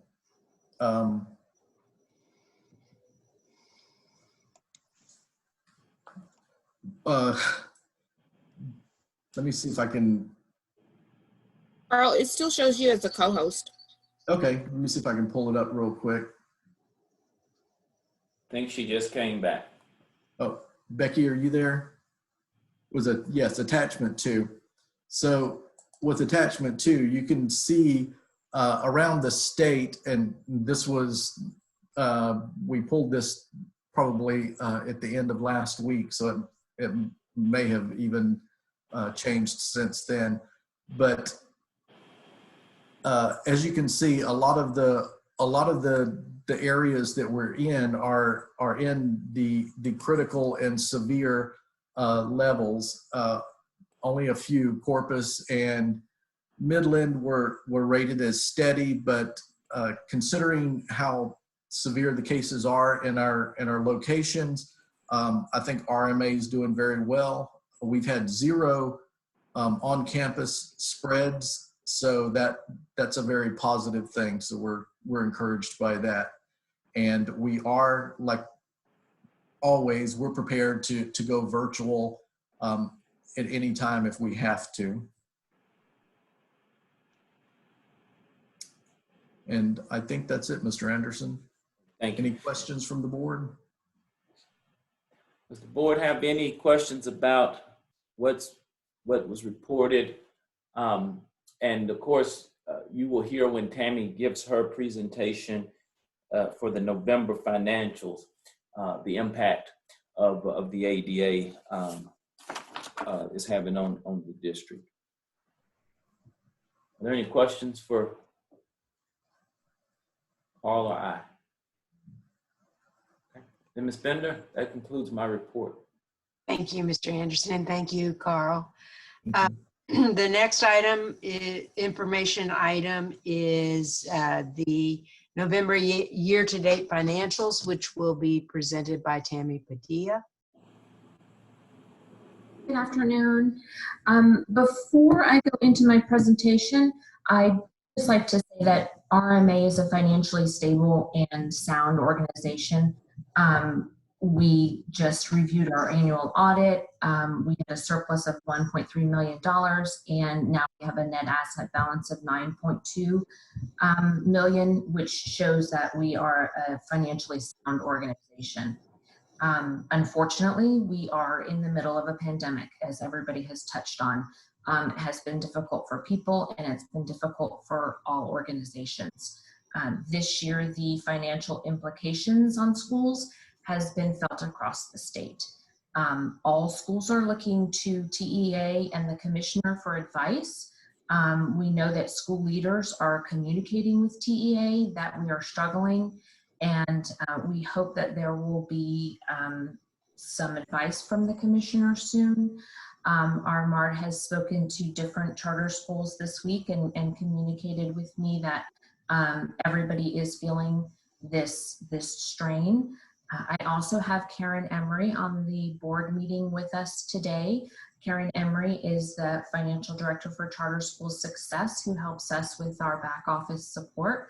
And she can also chime in on the feeling that all schools are going through right now, the difficulties that the pandemic has placed on us. So, and stand corrected, Tammy. I'm not looking for the commissioner to give us advice. I'm looking for him to give us some money. Well, I'm trying to be nice. So, having said all that, let's go ahead and look at the financial report. If you would turn to page 891 in your board book. This is a graph that shows our student enrollment. Our MART has already touched on this, and if you can see that this report reflects 3 years of data. So for November 18-19 and 19-20, we're pretty much on target for enrollment of where we have been for the past 3 years. So we haven't lost a lot of kids. It's just getting them to come to school and counting their attendance. But our enrollment, as reflected on this graph, is really not suffering. Tammy, if you don't mind, Becky, could you please move to the page she's referencing?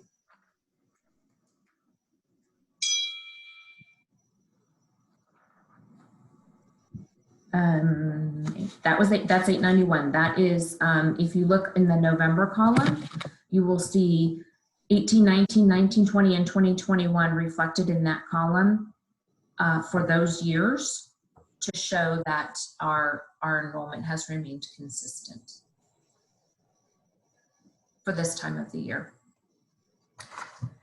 Going on to page 892, this is the example that our MART has been speaking to all day. If you look under the month of November, we had 65% ADA. December went down to 62. It's hard getting students to come to school during this pandemic, and it is definitely reflected in that number. We have not had ADA this low since before 2018-19.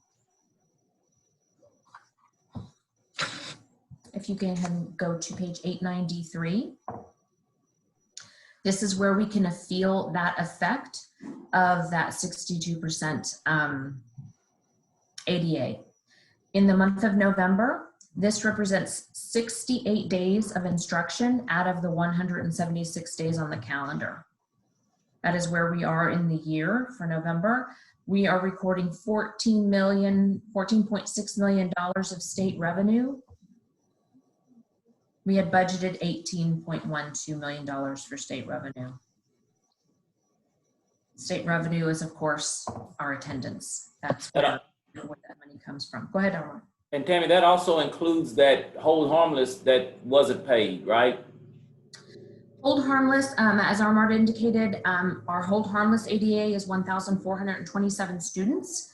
However, we are not being, the revenue is not being recognized and we are not being paid on that dollar amount at this time.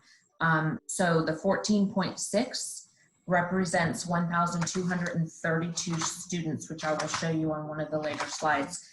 So that 14.6 is our actual ADA, which as of November was 1,232 students. So Tammy, if we had the harmless money, what would the figure be? Do you know? I can't tell you exactly, and I don't want to exactly speak to that number because it's the way that we're paid on students is SPED students receive a certain funding and compensatory students receive a certain funding and bilingual and so on and so forth. But if I had to make a rough projection, I would say we would be at least up another $1 million. Thank you. If we can move to page 894. This page speaks to that we are a stable organization. In November, we have 106 days cash on hand. That's an amazing number for cash for the organization. We have always been very strong in this area. We're not having a cash flow issue. We are having a revenue issue because TEA is not recording our revenue for the hold harmless number. And on page 895, we have expenses of $7 million and revenue of $6.6 million through the month of November. Unfortunately, this puts us in a deficit at this point of the year. The next page on page 896 is our administrative cost ratio. This is taking a numerator of instructional leadership and administration over instruction, curriculum, and counseling function codes, how we record all those expenses in the financials. Right now, for the month of November, we are at 0.159, not very far off from where we were at this point last year. And we expect by the end of the year, we watch this target very closely and we will continue to watch this target very closely. Just as an example, I went ahead and ran some numbers, and if we were to increase instructional, that would be instructional, curriculum, or counseling dollars by $440,000, that would yield us 10 points on this number. So we are not that far. Which, Tammy, means that if out of our grant funds, if we spent more money, 446,000 in funds, that would increase that. It would bring us up. It would bring our score up. So not bringing in more people, but spending more of that 211 instructional money. Yes, the money right. on right. supplies, academics, things of that nature. As you know, we've kind of had a little shift in the instructional department. Our director of academics is going to be on board effective February the 1st. And so once that position is filled, then we hope that we can get those instruction dollars back in there, and that will help facilitate a more positive score in this area. The next page on page 897. This is our ADA. So here in the November column, you'll see 1,232 students. That is our ADA for the month of November. As Mr. Anderson indicated, our summer projection was that we would be at 1,503 students. We budgeted on 1,520 students because that is what TEA paid us for since COVID. They paid us on 1,520 students. At the time we prepared our budget, that was the information that we were communicated would be funding. And that all changed in November. So on page 898, you have a snapshot of our Charter First indicators. These are brand new indicators. We went from 15 indicators last year to 21 indicators this year. So TEA has picked a bad time to be a little bit more stringent on our indicators, but it is what it is. TEA has informed us, for instance, on indicator number 16, that's not going to count against us because we are in a pandemic and they realize some of these things are out of our control and they do not want to count those against us. But these are, the indicators have been revamped and they're in slightly different orders, and we've added indicators to this. On the report that you are looking at, number 12 is where we lost our points for the month of November. Also keep in mind, this charter first score that you're looking at is a projection of where we plan to end the year. It's where we are at this point in time. So there's room for improvement, and we fully intend on working on these numbers. So the reason why we lost score points on indicator number 12 is because we are in a deficit. If we could increase our revenue by just $75,000, we would get those full 10 points. We're close. We are very close. Indicator number 14, as I just spoke to, is our administrative cost ratio. We were not far off on this point at the exact same time last year. This isn't where we plan to end the year, and it also isn't a projection. So I feel confident that we will monitor this and do what it takes to make this happen. We have also started to look at the funding for our two new directors to see if their job description allows their funding to be carried over into possibly a grant fund or a function code that would benefit the organization. So we're looking at all of those things as well. On the next page, 899, here is the result of all of that information. Our revenues, $6.6 million through the month of November. At this point last year, we were $1 million higher than that. Becky, could you slow down, please? I'm sorry, could you repeat that?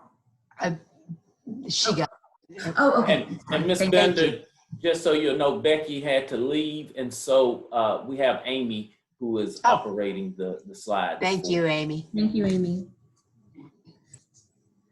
Our revenues are in the our actual column reflects our revenues and our expenditures. You will see the deficit right there of $357,000. However, that is not really our true deficit because we are due federal funds that have already been expensed of almost $289,000. Those are simply in transit funds. So technically, we will be receiving those funds as soon as the transaction has taken place, which really nets us to a deficit of $68,000, under $100,000. We never plan for these things to happen, but because we are a very strong organization, I feel like we'll make it through. We will figure out a way. Hopefully TEA will give us, as Omar indicated, some money or some advice. Some other things that we are looking at is there was a federal PPP application that came out on January the 11th. So I will be exploring that possibly as another revenue source for this year. Like I indicated, we are trying to restructure the coding of some of the positions that we have so that the new positions coming on board, if they can fit into some different buckets, maybe some federal funding, then this that will behoove us on the actual numbers as well. Thank you, Tammy. Are there any questions for me? Thank you, Tammy. And Karen is on with CSS. Karen, would you kind of give the board a synopsis of what you're seeing across the charter schools that you work with? Pretty much all the charter schools are in the same boat. It's about half and half of those that have reapplied to get hold harmless back in place. and it's about half that has not. I really think with the options that RMA has with the new PPP loan, like Tammy mentioned, and we also have an extension of our PPRP funds, which are the COVID relief funds, that we could also be applying for, and the good financial state that RMA is in. I think it would be a very big risk to go and say that we're going to go ahead and reapply for the hold harmless, because right now all the indications are that we are going to have to pay it back. And for probably my first time in 33 years, and I will say for sure that House Bill 3 threw me for a loop also, but I have no idea what's going to happen with school finance and the changes that are even happening in the legislature right now, and with what's going to happen with all of our COVID expenses and everything that's rolling out. The unemployment, it's all one great big circle. And so the charters are kind of split on sizes too, you know, because we have very large and we have very small, and we have some startups that are even delaying startups.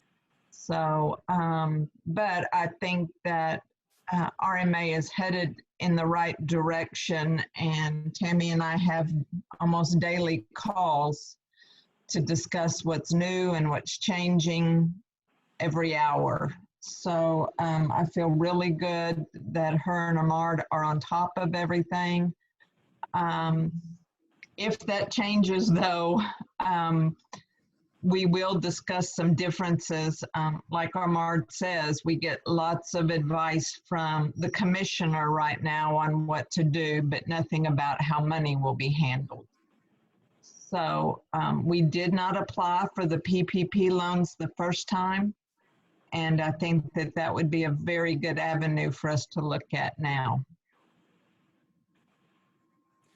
Karen, when you say the hold harmless paid back, I'm assuming you're meaning going forward, because the first 3-6 weeks, I never heard anything about it having to be paid back. Have you heard differently? Yes, sir. That's what's going to be determined in the settle up in September. And that's one of the reasons that really kind of scares me a little bit, is because with y'all being a 6:30 school, it's very difficult for that settle up to come in September when the year is over and we're already trying to get into audit and get it finished. And this year, with even getting the extension on the audit, it's almost like in 3 or 4 more months, we have to start preparing for audit again.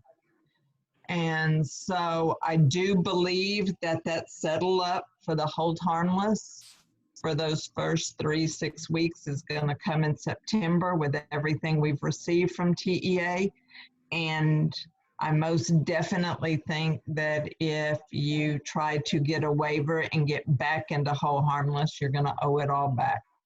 I do not see, you know, it's hard to look at a charter when you say charters don't rely on tax money, but to a certain extent, yes, we do. And people aren't going to be able to pay their taxes. They're not paying unemployment. They're not paying sales tax, all those places that we get money. So I sure come September don't want to be owing more money back.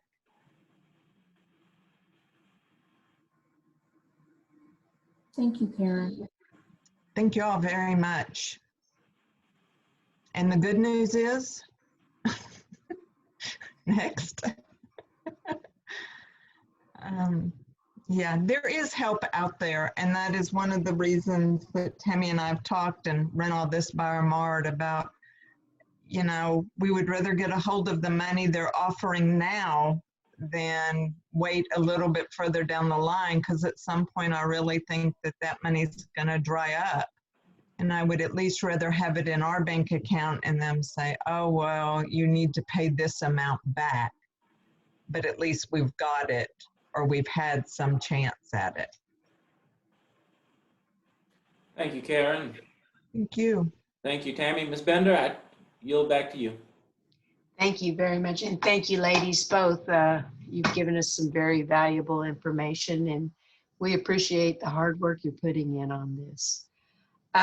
It's 12:33 now. Would the board like to take a brief recess to get a bite to eat and come back at, 10 after 1? Yes. Ms. Thompson? Maybe she's already gone. Maybe she's already gone. Okay, let's go into recess until 1:10. That's fine with me. I was on mute. I'm sorry. Okay. All right. So we'll be back in session at 1:10 p.m. Thank you. Bye-bye. Thank you.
Ms. Thompson, are you still there?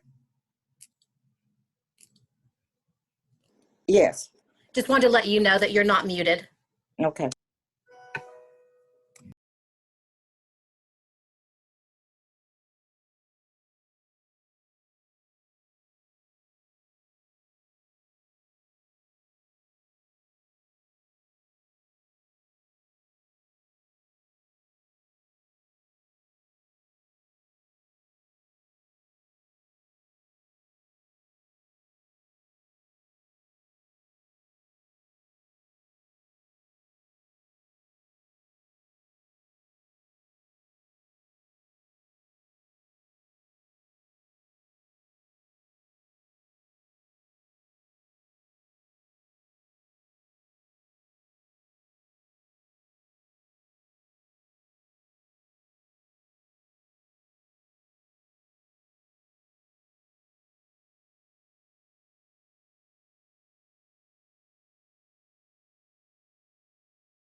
I'm finishing up with my delectable feast.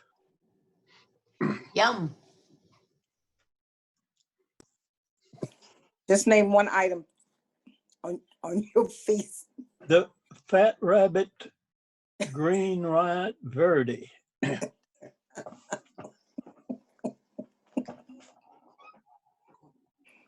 Oh, okay.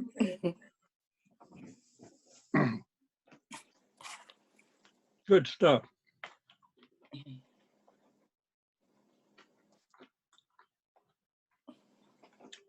Which I enhanced with a bit of guacamole and about a quarter cup of chopped walnuts. Wow.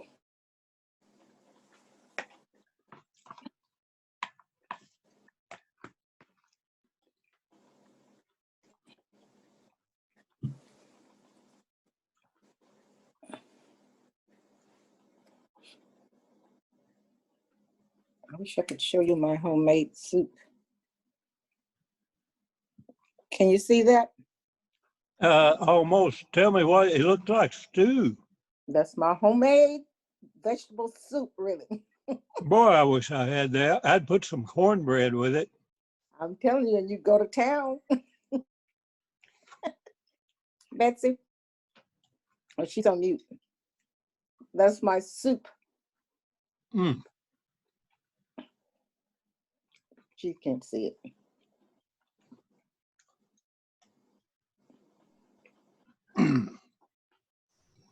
Can you hear me? Hi. Can you hear me? What is that? Yeah. Yeah. That's my homemade vegetable soup. Yum. I'm vegetarian. Yeah, ma'am. So I show it's 1:09.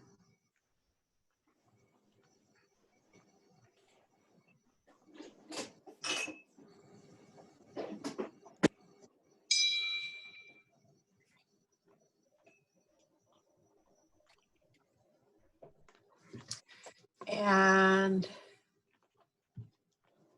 well, 1 minute. Do y'all know if Dr. White is in or out? Do we know? Becky? Becky had to leave for an emergency, so I'm taking over her computer.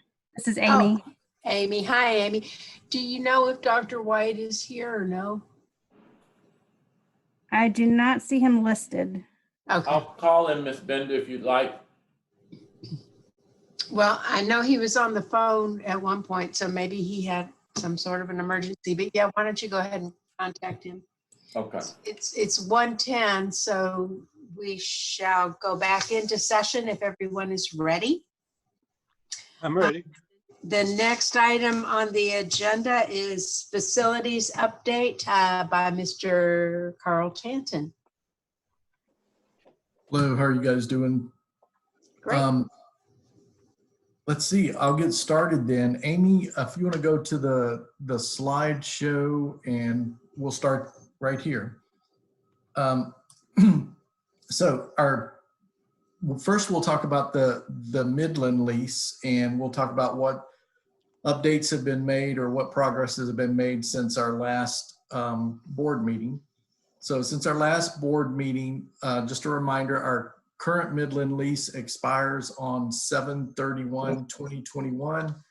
It was signed on 4/11/2016, but didn't go into effect, or we didn't start paying rent until 7/31/2016.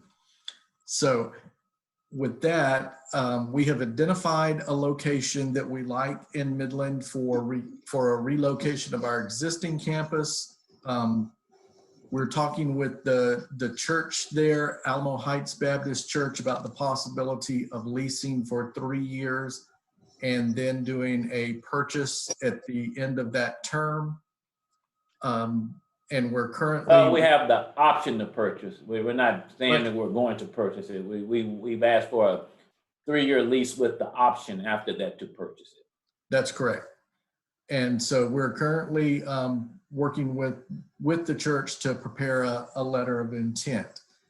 And so with that said, if the project is currently on track, if we are delayed, we would just exercise our option to extend our current lease. And we have a 100%, or not 100%, but we've got a letter of intent or a package ready to go, includes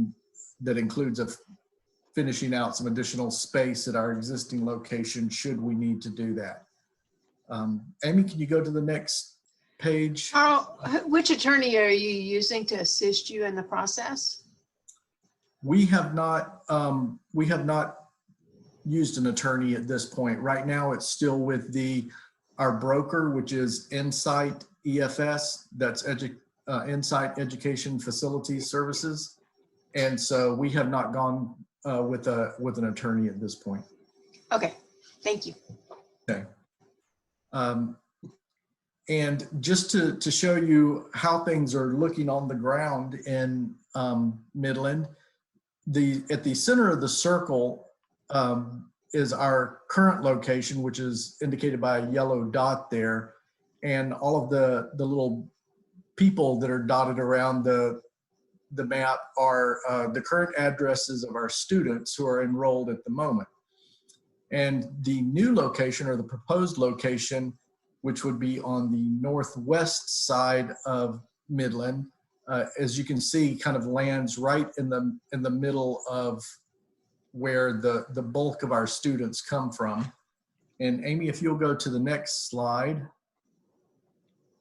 This is the Midland area K through 12 population distribution. And you can see that the proposed location would put us right in the middle of the most densely populated area of K through 12 students. And one thing Ms. Thompson and Ms. White can attest to, this location is close back up in the area where the old Midland campus used to be. In fact, I think Carl, it was just a few blocks up the road. Yes, it's not very far at all.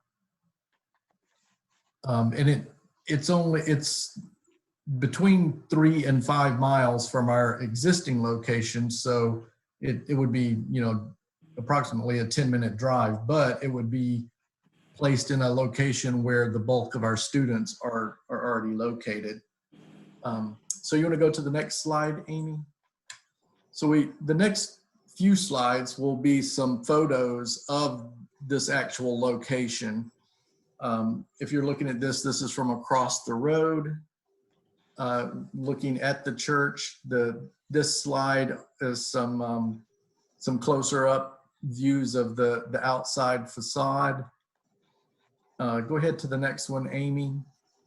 This is the back side of the building. You can see that the parking lot is quite expansive, and there's also a building on the outside that would contain 2 classrooms, which they now use for their youth ministries. So for some interior pictures, we'll go ahead and go to the Carl, if you can go, Amy, if you don't mind, go back. So this, the building on the left is the exterior building. Is that in the picture on the right? Yes, it's the building to the left, right there where Amy has her mouse. Right. Okay, so I presume students would be both in the main building as well as in that building? That's correct. We would have. But how, okay, so what about getting back and forth between the two, since they'd have to cross the parking lot? Are there any safety? No, it's actually a very short walk from the main building to that building. Okay. It's just across a courtyard. Yeah, if you see the main building there, Ms. Bender, and it's kind of. Oh, that's the main building, okay. Yes, and that's the building there. And potentially what this could serve, and Carl and I hadn't laid out detail, is probably like a CTE area for us to set up as we talk about making CTE a big piece going forward. This could potentially be a good location to just put our CTE program in. Right. Go ahead. So if we're looking at the interior of the building, these are some of the spaces that we talked about last time. On the top left, you can see that the hallways are actually pretty large. And we like that about the current configuration. The classrooms, which are the next two slides on the top, are they're adequate for a class size of between 18 to 22 kids.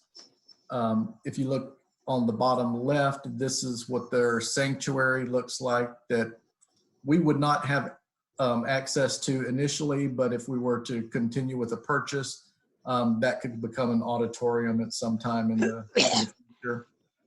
And then the two pictures on the bottom right are the fellowship hall, which we would have access to, and the kitchen. So we would have access to both of those locations as well. So there would be 8 classrooms and some administrative offices in the main building, and then 2 classrooms in that detached building that we would be looking at renting.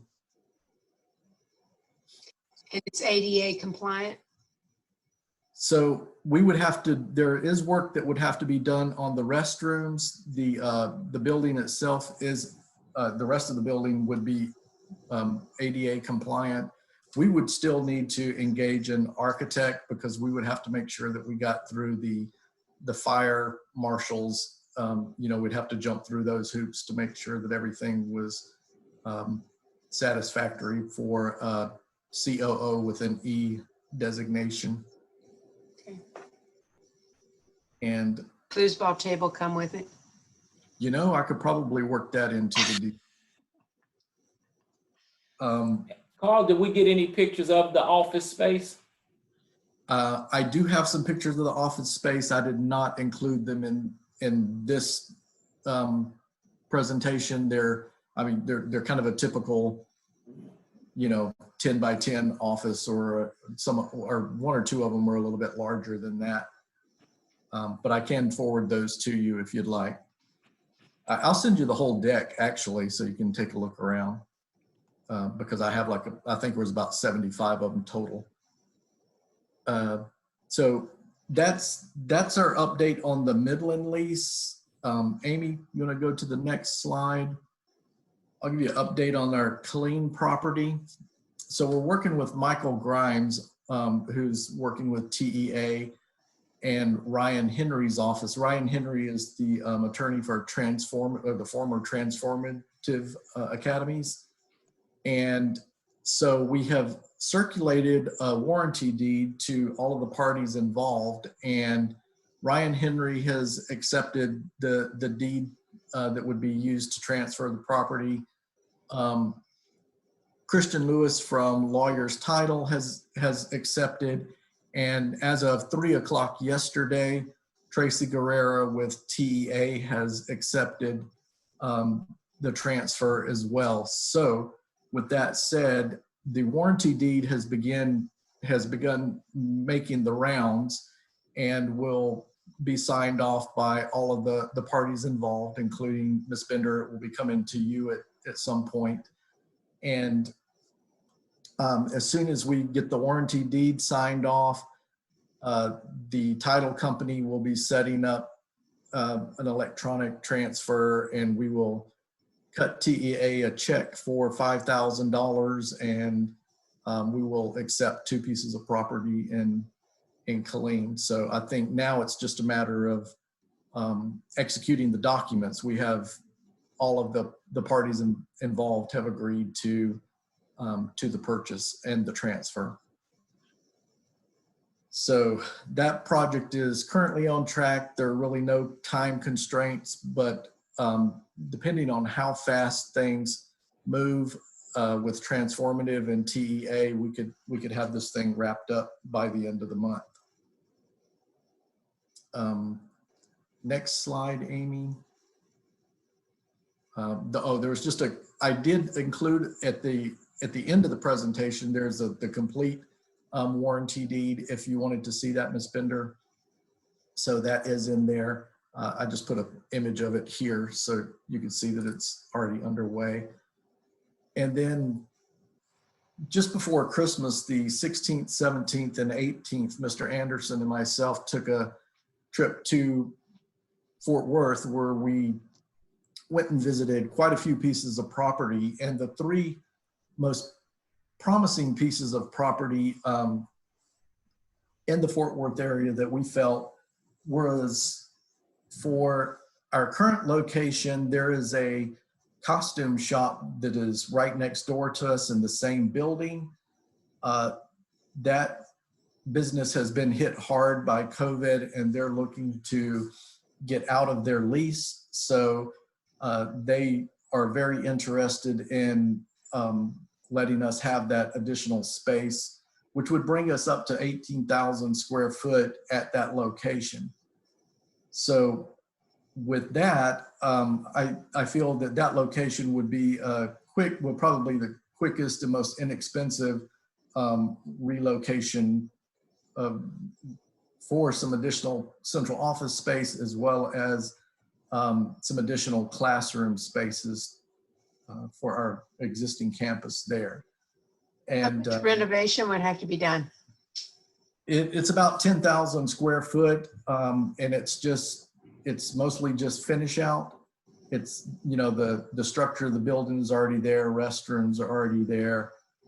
It was a former beauty school before the costume shop had it, so it's already meets kind of the standards that we need. We would just have to put up some walls and, you know, that sort of thing. So I don't think that it would be overly expensive. We would also expect, if we were to rent it, some TI money from the landlord. Don't know how much that would be, but we would expect that going into it.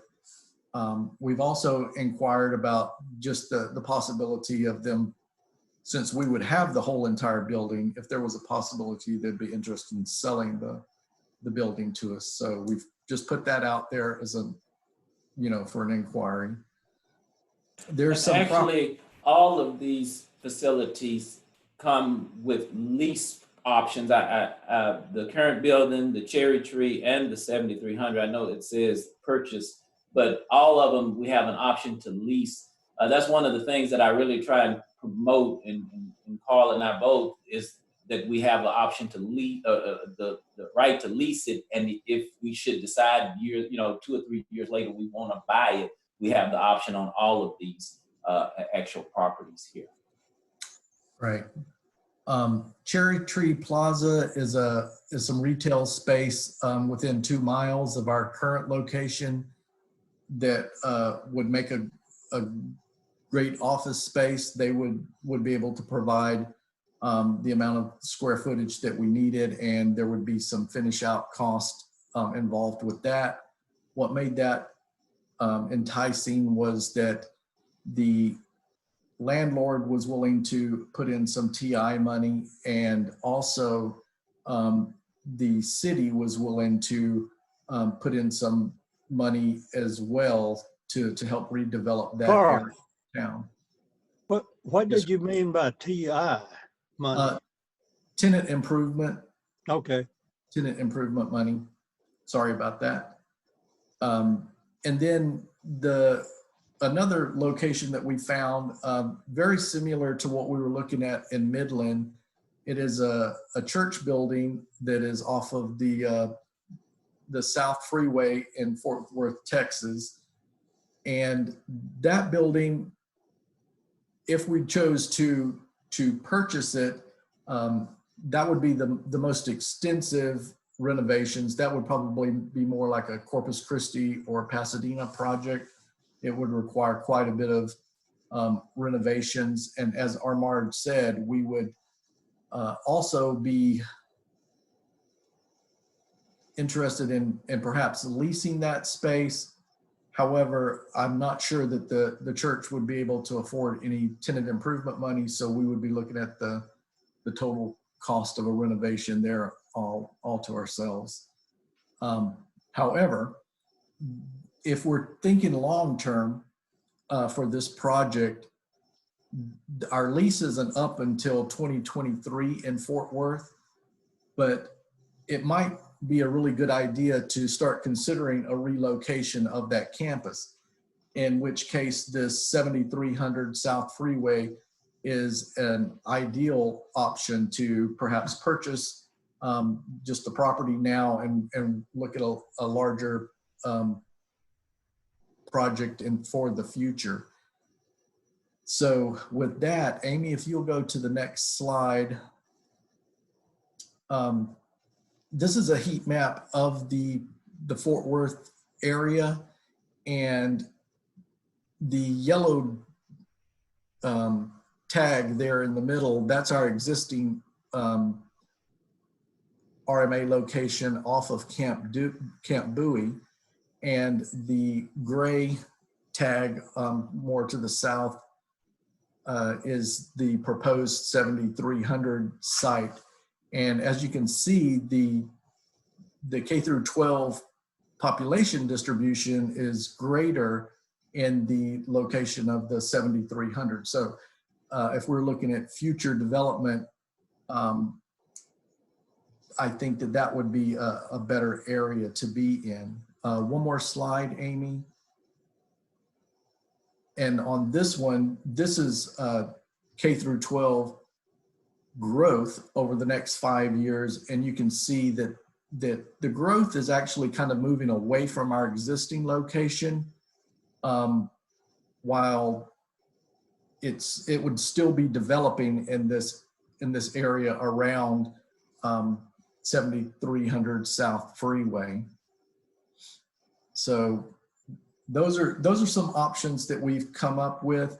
I think that those warrant some additional conversation, and you know, asking the board to think about like what you want to do if we're looking at something short term, or if we would be looking at something, you know, that we might take advantage of maybe over a longer period of time. So with that, I'll turn it over to Mr. Anderson and see if he wants to add anything to those. Thank you, Carl. Yeah, we just, again, two birds with one stone. As you know, as he said, you know, we're kind of looking for 20, you know, when the lease is up in Fort Worth, what are we going to do? Are we going to stay where we are, or are we going to move? And if I or central office should be in that particular location, do we have space to accommodate? And so that's what we went to Fort Worth and we looked at in our search for Fort Worth. So is extension of the current lease an option? Yes. Yes. Oh, yes. Yes. And of course, you know, my thinking with our current lease is, again, the heat maps in as far as the students and do we have something to an area or pockets to add more students. And I think that it's become not a total struggle, but it is getting more challenging. And if you look at the heat maps, you can see that the 5-year growth would indicate that the growth is going away from our existing location, whereas if in the future we decided to relocate, there's a heavy population in that area already, plus there's a large future growth in that area. When is the lease up? In 2023. So that's when we will, you know, and that's why we looked at potential locations that we felt would be an option, because next year we'll have to, you know, say this is the way we want to go. And I feel that, and Carl, you can chime in, but I feel these recommendations that we have will be available next year to come back and say. I think so. At that time we will know what funds are available. I mean, going to have to pay back funds to TEA and all that. By the time we decide on this lease, we will know that, right? Exactly. Okay. So we're, Okay. and like I say, we just went forward because the board asked us to go and look at places for central office. So that's what we did. We just put the two together and said, let's just look for a place where the school and the central office could have space all together. So that's what we did. And I think all Now that three, existing space, the space that's that's adjoined to it, that was the beauty shop or whatever that was. How much space is that, and how much would it cost to convert that sooner than later? so that's about 10,000 square foot. And I think that one we could probably, like if we wanted to have that space available next fall, we could probably get into that. I would ask that that you guys talk about it. Also, there's some things happening on the finance side that Tammy alluded to earlier that we might want to take into consideration. And two, if we did do an extension over there, they would probably want a new lease. I'm assuming, Carl, they would probably want us to commit. And I asked the board to keep in mind, I often use this with the central office, the book, Who Moved My Cheese? Ian Hall, who stayed in the same location too long and nibbled off the cheese till it was gone, and instead of figuring out where to go next. So we need to definitely keep that in mind when we look at expanding into that other part there. You still got to have enough money to buy the cheese. Yeah, but that's not what I'm saying. I'm just simply saying we should explore the other options because we can find a way to where we would even out in some aspects. So like Carl said, the Cherry Lane or Cherry Tree, they were given big incentives to relocate there. So I mean, there's so many options. I don't think we should get comfortable with that location is what I'm simply saying.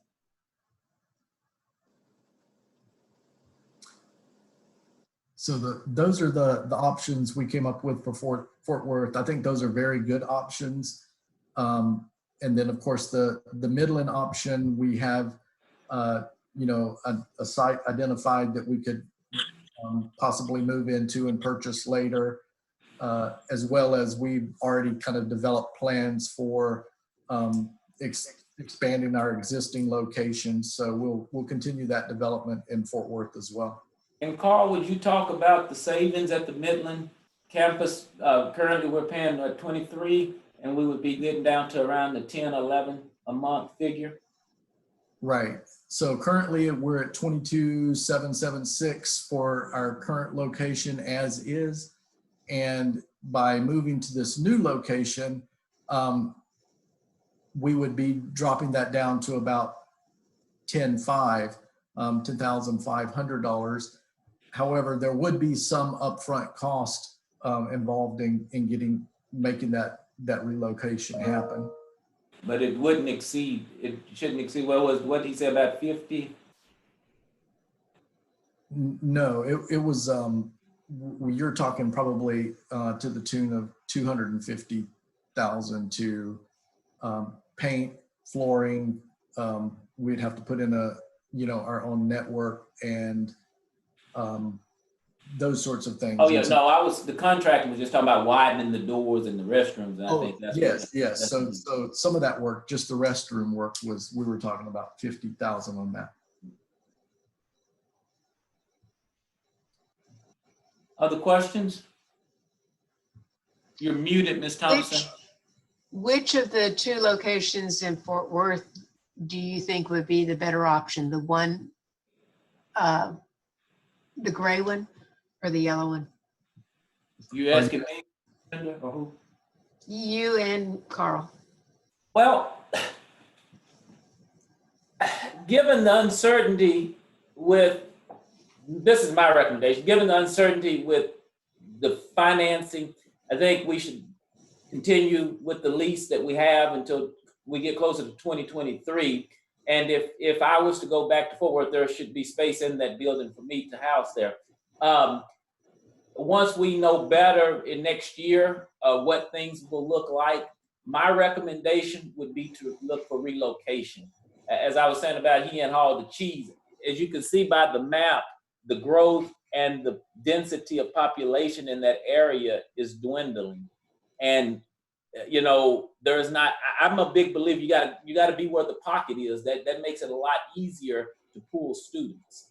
And so, to me, I was one that recommended we look at the 7,300 because it sits in the midst of 3 school districts, possibly 4. And it sits in the middle of Everman ISD, Crowley ISD, Fort Worth ISD, and it could also pull from Burleson ISD. That's 4 school districts that location would be able to pull from. And as you saw in that red map, it was a growth area. And so that's why I'm recommending, if we're going to get Fort Worth to 200, 300, 400 kids, then we got to go somewhere where those kids can get to the school. And it's on a bus line, so kids could get there. It's off of a major highway. And so that's my thing, is we've got to go to where our product, you know, to where the need is. One of the things, and Miss Sanders, I know she's on, we used to work at the Can Academy years and years ago, and they were over in a town, a little area, and they relocated close to more downtown. They eventually had to relocate because you can't just stay in an area and say, go get kids, and there's nothing to be had. And my recommendation would be that we think to the future. We're going to have to spend money anyway, so we should use this to our advantage and get the most bang for our buck. And like I say, I don't think that decision is a now decision, but you know, next year we should. So do you think that space would still be available next year? Oh yes, I'm 99% sure. Carl, would you just? I'm 98% sure, maybe. Right. So that location is not gone on the market. Like, it's not listed with a commercial real estate agent. So that was just a contact that we had. So unless they put it on the market, I think we're the only people that are looking at it at the moment. And what's the maximum student capacity that you would have in that location?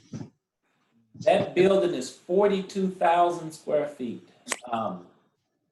And I would probably venture to say, Paul, easily 500. Oh yeah, probably 500 to 1,000. Our current locations, we can, you know, at 18 to 20,000 square foot, we'll put 500 kids in. So this one with the central office, and a lot of the space is a gymnasium, a detached gymnasium. So it's not really classroom space. So the classroom space is probably comparable to what we have now, and then some additional space for a central office. So I think it would be a very good fit for RMA.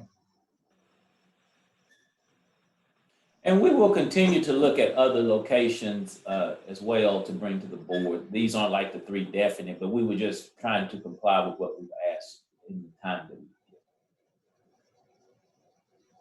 did. And I really like that 7300 Southwest Freeway location. I mean, it would be a nice project.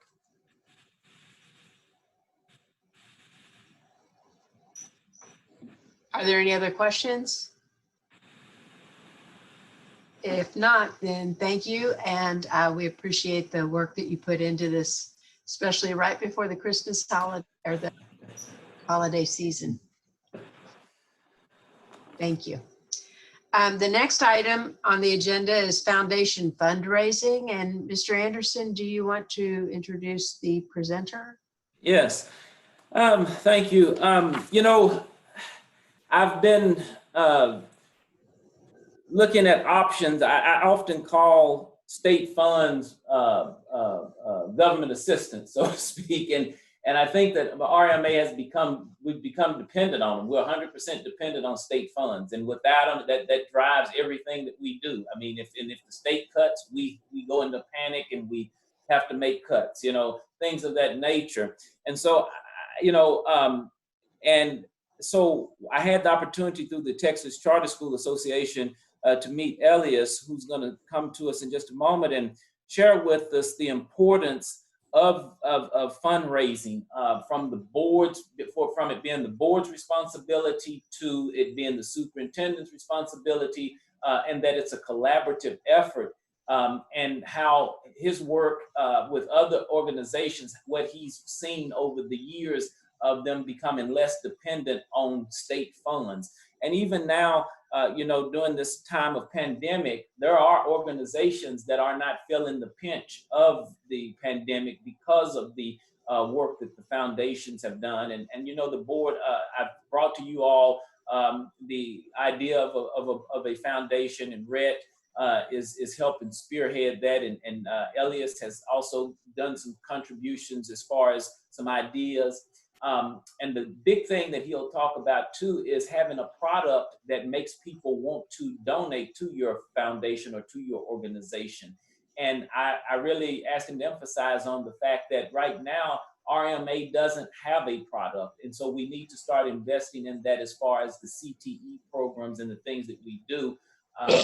Made a very valuable comment to me. He said, just because you graduate dropout credit recovery kids doesn't mean people want to give to your foundation or to your organization.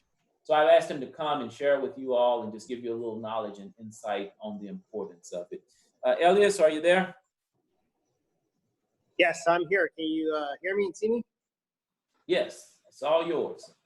Thank you. Well, my name is Elias Salahuddin. I am with Texas Empowerment Academy, and we are a majority African-American charter school in East Austin. I would say the only school in Austin that serves a majority African-American population. Can I share my screen? You have to give me screen sharing opportunities, please.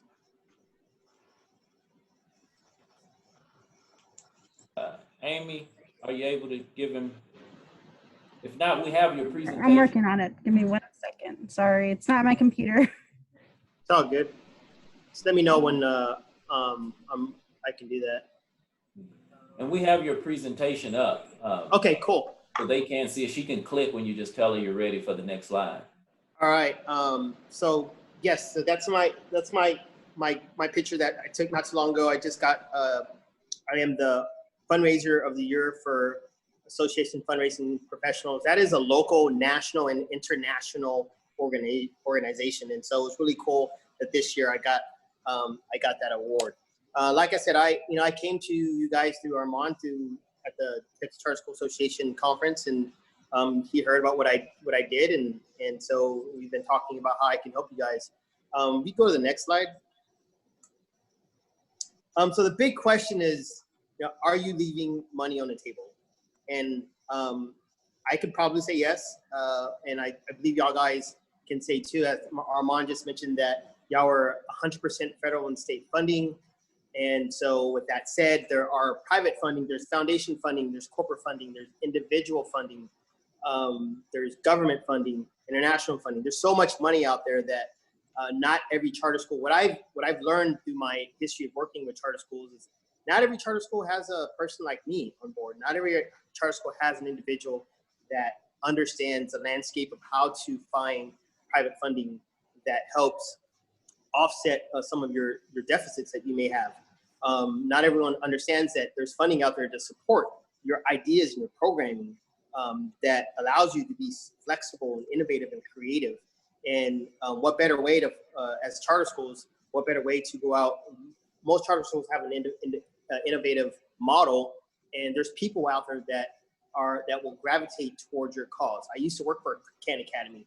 There's people out there that love to work with dropout recovery and making sure that they don't just drop out, they don't just graduate from high school, but they're going to go beyond high school, have a meaningful job, have meaningful employment, or be business owners, or be productive members of the community. So your vision can be supported once you have something concrete that donors want to get behind. There's a study in 2003 that talks about this, right? It talks about the importance of having fundraisers on your team.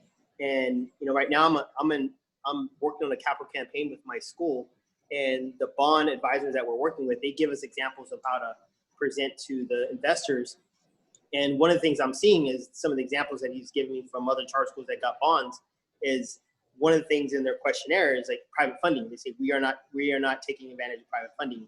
And they've been really excited about our school because we've raised so much money in a short amount of time, and that really is going to help our bond. So that's just an example. You read that study, it's going to talk about the importance of not just, the importance of investing in an individual who can help bring in, who can help guide and lead your team and bringing in additional funding for your organization. Next slide. And so what this is right here is a visual of my success this year. I would say the last year and a half of my school. And it's actually a story, right? And so I'll back up with when I came to the school where I am now, we had, like you guys, we had zero foundation funding, zero.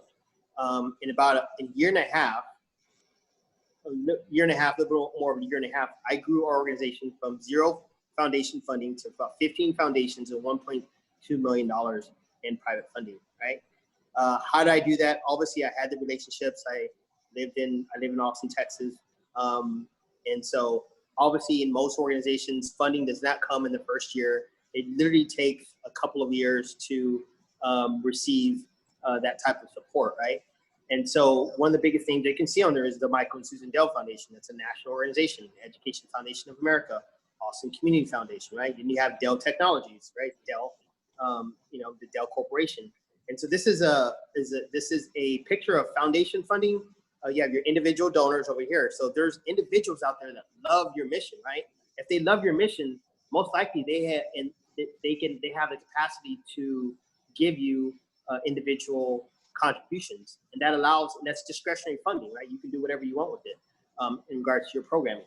Right here is a small family foundation. So we'll have small foundations to big foundations to big corporate foundations. But why did they give to us, right? Obviously, we are an outlier in the community. Every charter school has a story, right? So the question is, what is your story, and how are you taking your story and presenting it in front of donors and corporations and individuals? Obviously, we are an outlier in the community. We have, we're a majority African American charter school. It's not a dropout population. It's K through 12. Our goal is to make sure that every kid graduates from high school and has an opportunity to go to college. So with that said, we partner with Austin Community College. Well, Austin Community College is a big deal here in Austin. And through that partnership, now 100% of our students have been accepted to various colleges, 3 or more colleges, and they're going to graduate. Our first graduating classes this year. That's what Michael Susan Dow Foundation liked, and some of the other foundations, right? And so we have partnerships with other organizations. So mentoring, like the 100 Black Men of Austin, there's probably one in your community, making sure that every student that is in college has a mentor. We partner with the Austin Urban League, right? And so in Tito's, well, they just like to brand on events. So every time we have an event, we go to them for event sponsorship, right? And so really, what is your story? What do you want to accomplish in the next 5 to 10 years? And how can you package that to present in front of foundations, corporations, and individuals, right? The money doesn't come overnight. It starts with the plan. It starts with making sure from the board to the janitor, to the teacher, to the principal, to the superintendent, everyone's on board, because everyone plays a part. When a foundation walks into that door to take a tour, if the janitor introduces himself or just says hello, if the student's walking by and they introduce, everyone plays a part, right? And so it's not like you get a fundraiser and then boom, money just falls out of off the trees, right? Everyone plays a role. It's understanding what is your role throughout the organization. Sometimes that role is like, hey, you're a connector. Sometimes you may know foundations. It may be that you may have access to different corporations that want to know about what you do. Next slide. So that is, next slide. Actually, we just answered this question. That question, it takes 3 years to typically bring on and have a robust fundraising program for a school. Next slide. So these are my areas of expertise, right? So multi-year strategies, we'll talk about that in a few. Fundraising plans, I can probably say you don't have a private fundraising plan. I could be wrong. Program development strategies, donor cultivation, stewardship, that is so key. Some organizations just off the bat start fundraising and they don't have any cultivation and stewardship strategies, they get $20,000, $100,000, and then their donor drops off because they didn't thank their donor. They didn't ask their donor how they want to be involved as a volunteer or how they want their message to be shared. They didn't get their donor involved when their donor specifically wanted to get involved in some other, on a committee or a volunteer. Or there's so many ways to get your donors involved. At the same time, you may have impact that you didn't share with your donor. So it's like any relationship. I'm not married, but they say that when you're married, you got to work. It's not always rosy. You got to work on it. So you got to, continue to work on the relationship with your donors as like they're part of your family, right? We also do grant research for individual and corporate strategies as well. Donor segmentation, that is so key, right? Once you start getting your donors in, you want to make sure you're always segmenting how they want to be involved in ways that it fits with your mission. And then recently, another part of what I do is, the process of the preparation to getting charter school bonds. So year one summary that I would work with you guys to do is really to dissect your organization, really to understand where you are, come up with some bare bones strategies of how you can get started in this fundraising journey for your organization, which will be key to all the things you guys were talking about. New building, a CTE, right? There's money for all that out there, right? Donors want to get behind new building opportunities. They want to get behind the CTE program. So what does that look like now? What does that look like in the future? Are your kids prepared to compete in the technological world beyond high school, right? So what does your TCTE program consist of, right? And what are all the things that you can do? And have you interviewed your students to see what they want? And have you interviewed different stakeholders in the community? And what are the job opportunities that are competitive and that put food on the table for families? Next slide. So once again, like I said, first year one is really it's kind of like a SWOT analysis, really understanding your strengths, weaknesses, opportunities, and threats, and really, taking you've done a lot of the work already. So it's looking at your strategic plan and also adding a fundraising component to it. And then in year one, how can we launch our silent phase? There's ways that you can be fundraising now that you can be doing internally, right? Really looking at who are all of your stakeholders, and your stakeholders could equal up to 10, 15, 20, $100,000, right? So really understand who are our stakeholders in our organization, and can we put up a preliminary opportunity for potential fundraising from those individuals, donors from those individuals. I'd also work with, meeting with every board member to really get into their head, to understand like where they are, why they got involved with the organization, and just really build that relationship with the board member, so I can better guide the organization with fundraising plan, fundraising strategies, and really trying to understand other stakeholders like your families. They're also they can also be part of the plan if y'all think it's a good opportunity. Next slide. So I would say after year one strategy, after launching your silent phase, after getting new stakeholders and new money into your organization, once you have those relationships, you can really go back to that spreadsheet to see these are all of our donors, who's given the most, who's been giving consistently. In year two, you want to launch a multi-year strategy. That has been one thing that has been a new trend, and it's been around for a long time, but a lot of organizations are now looking at really tapping into their donors that really love them the most, and getting them to commit 3 years. And what that allows you to do is it allows you to forecast. Some organizations do 5 years. I think because you guys are new, it's best to do 3 years, and then just maybe in the fourth year try to renew. But that is one thing I did at an organization a couple of years ago. We started from scratch. It was a multi-year giving program, and we got donors to donate from, there's different levels: $1,000 level, $2,500 level, a $5,000 level, and a $10,000 or more, or other. And you commit for 3 years. We had 5 years, 3 to 5 years of discretionary funding for the organization. And obviously they're gonna like, well, where does the money go? So you put a plan behind that, where that money is gonna go and how it's gonna help the organization. And so you, that's a really, like I mentioned, that is a really good way to not only bring in multi-year donors that are committed, that tells you that they're committed, but what you do is, this is more of a post-pandemic opportunity, right? That's why it's year 2. And what you do is those individuals that sign up, they actually invite you into, you ask them to invite you into their home with, to meet their friends, 5 to 10 people, and you have an intimate conversation and a presentation, no more than 15 minutes, of who you are, where you're going, and the future of your organization, right? That has been, ever since I've been doing that years ago, that has been my favorite thing to do, because not only does it bring in new donors, it keeps the pipeline coming in regards to potential opportunities, and those individuals become new stakeholders in various other ways throughout the organization. So that is an amazing program that I would say every charter school should have. We're about to launch that, I would say, the next 6 to 8 months with my school now that we have all this pipeline of funding coming in, all of our individual donors.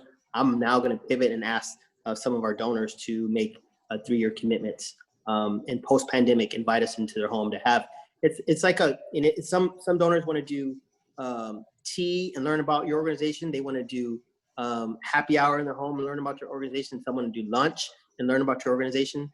So you can be very flexible and innovative and creative, and you always have a testimony, right?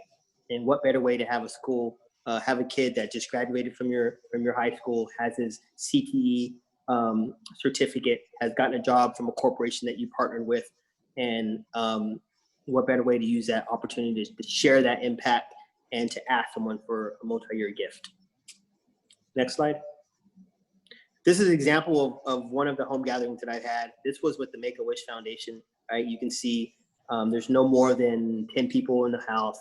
Then you see the child right here, that he gave his testimony, and this was more of a home happy hour.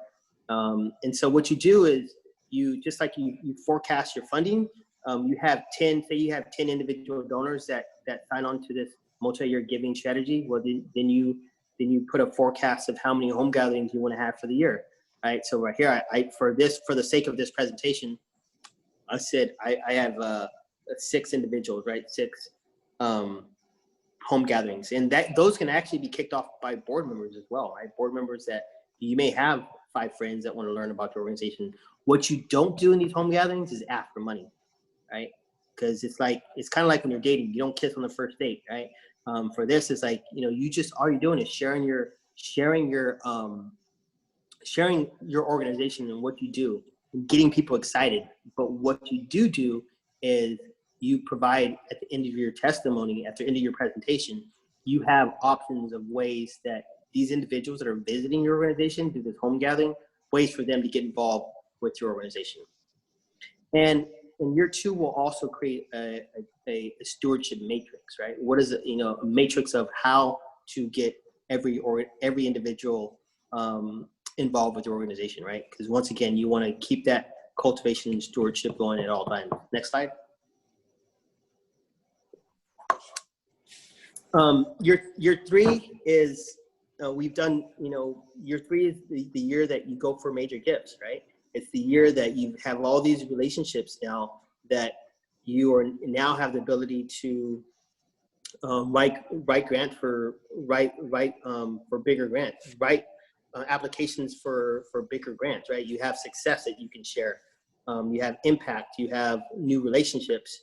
You have a roadmap to where the organization is going, and you have outcomes, right? You've been successful in your programming, and so year 3 is the year that you leverage all those new relationships, you leverage all that momentum, and you ask for you apply for grants. I'm not saying that you can't apply for grants yet. I'm saying that in year 3 you'll have more grant opportunities because you've done the groundwork, right? You've been successful in taking private funding and using it to expand your programming And so that's what I'm saying. There are probably grants out there right now for what you're doing. We have to research and see what's out there. But you have a better opportunity of having more success if you have a solid plan of how you're going to better prepare your students for this competitive technological world. Next slide. And I just spoke about all these outcomes, but really it's to increase, your home gatherings, as I mentioned earlier, and take that pipeline and just take it to another level. I've done that. Next slide. I've done what Armand is asking me to do. I've done this for Khan Academy. For Khan Academy, it wasn't more fundraising. I got Khan Academy their first CTE Foundation donor, which it was a partnership with who was it with? ACC and the Suit Foundation. When I first worked with them, I got them their first in Austin, their first foundation funding for a CTE program, right? So I started that because I used to complain. I was like, why are we just graduating kids?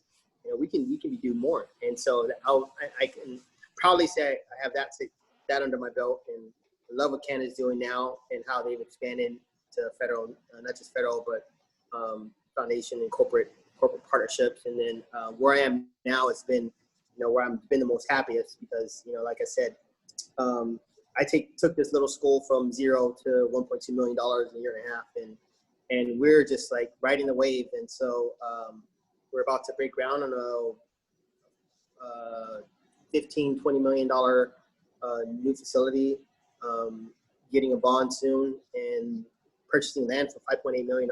And so it's been an exciting project. And so that's a little bit about me and why I do this work. I used to be a foster kid. Grew up in the foster care system for, I would say, 15 years of my life. And I had the opportunity to take advantage of programs that really took me to another level as academically and personally. And so this is, what I do is not a job, it's passion. I know that if you put the kid in a stimulating environment, their mind is going to become more stimulating, and those opportunities are going to just allow them to be a productive member of the community, be able to put food on the table, right? I remember when I was a kid and I didn't have food on the table, right? And so I've never wanted to go back, right? So I've always done things to better myself, and what I do is for the community is also, I see it as a legacy of giving back to kids that are in my position, in the position that I once was in when I was a kid. Thank you, sir. Didn't want to take too much time. Can I take any questions? Any questions? And I'd like to say, I think, Carl, you were with me. We were at the Charter School Association, and one of the things that really stands out is as we move forward with trying to create fundraising opportunities, the valuable pieces that the board has a role in helping with this process. And so I think that it's a situation where we don't just say, well, let's create a foundation and you all go get money. We have to all work together as we start the implementation of this to support, as he said, as we recognize our contacts and trying to sell them on supporting the cause of RMA. And so thank you, Elias, for joining us today and giving us a portion of your time. Thank you. You're welcome. The next item on the agenda is the introduction of new central office staff, which will be done by Mr. Anderson. All right. As you know, we were in the market for what used to be the executive director position was broken up. And so we had a committee. We put together a committee, and I want to thank that committee. It consisted of Miss Mary Jansen of Odessa. It consisted of Mr. Patrick Campbell, our district instructional coordinator, Miss Rebecca Gerhart, who is the principal of Amarillo, Miss Rachel King Sanders, the principal of Fort Worth, Tammy Padilla, our CFO, Carl Tanton. Have I missed anyone? All right.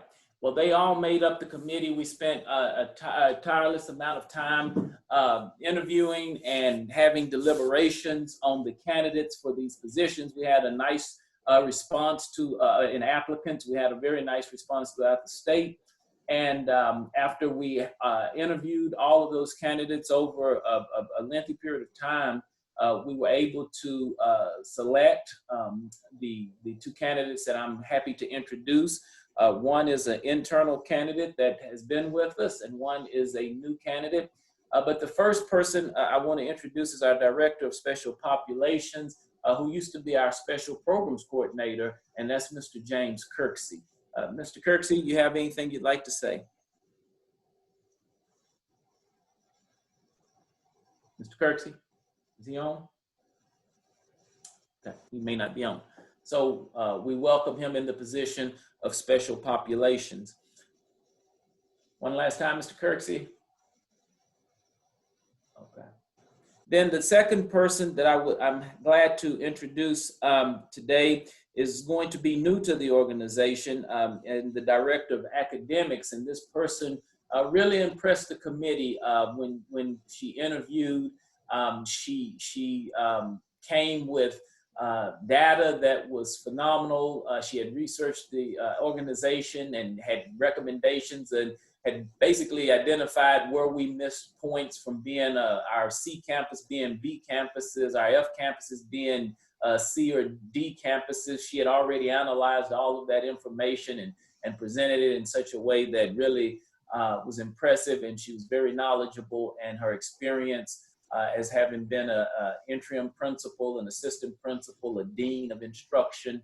And so at this time, I would like to introduce Dr. Unita Givens out of Houston ISD. Hello, everyone. Hello, I'm so honored that I was selected by the committee. I'm looking so forward to joining the Richard Milburn Academy family. I'm really happy. Thank you all so much. Thank you, Dr. Givens. And so, as I said, the committee unanimously recommended Dr. Givens, and so we look forward to great things in our academic programs from Dr. Givens. Any questions for me? Thank you for introducing those two individuals, and we look forward to Dr. Givens to your coming aboard. I think Ms. Thompson was trying to speak also. No, it's just welcome aboard. We look forward to working with you. Thank you, and I look forward to meeting all of you. This has been a very informative meeting, this board meeting today. Thank you. Okay. At this time, the board will go into closed session to discuss personnel items pursuant to Texas Government Code Section 551.074. Initially, the board will meet, and then we'll be calling in Mr. Anderson. Amy, are you able to set up a breakout room? I believe so. Just give me, I'm looking at it right now. So I'll put y'all in there. Okay, and we also need to include Dr. Belinda Puska in the breakout room. Okay. So we will be going into closed session, and it is 2:10 p.m.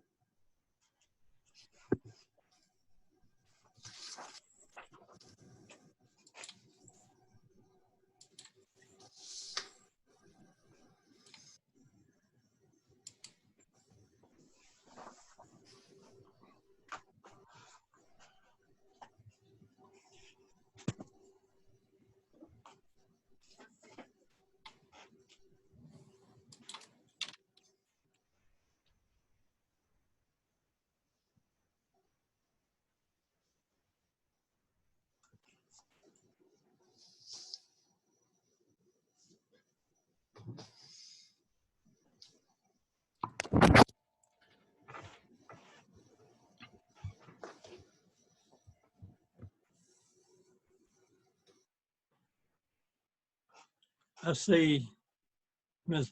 Puchka, but she's muted.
Can you text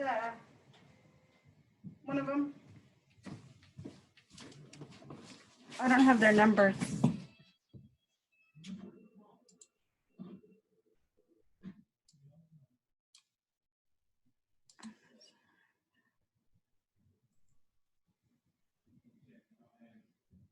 Because the only one I don't see is Rose. Becky, you're not muted.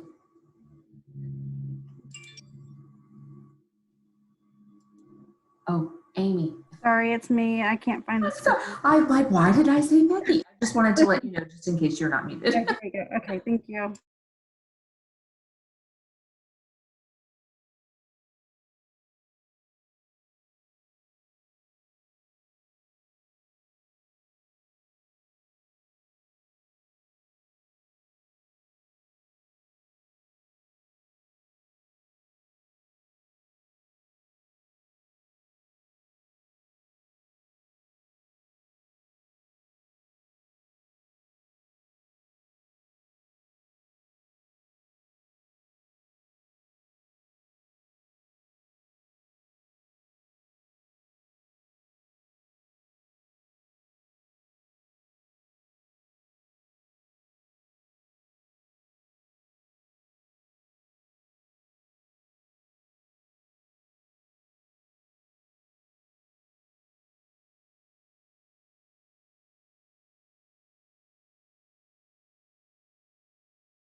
All right, it's 2:50 p.m. and we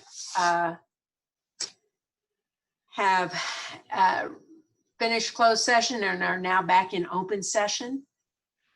We have one announcement to make, which is that effective July 1, 2021, Dr. Belinda Pustka will be coming onto the board of directors. The next regular board meeting will be Thursday, March 18th, 2021.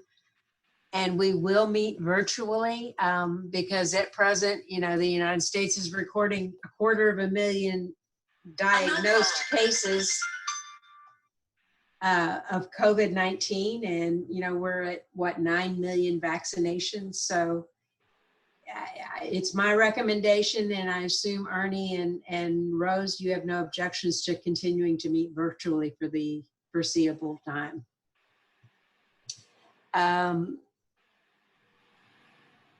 Amy? Is Amy on? Yes, ma'am. Okay. Have you received any, or do you know whether any public comments have come in during the course of the meeting?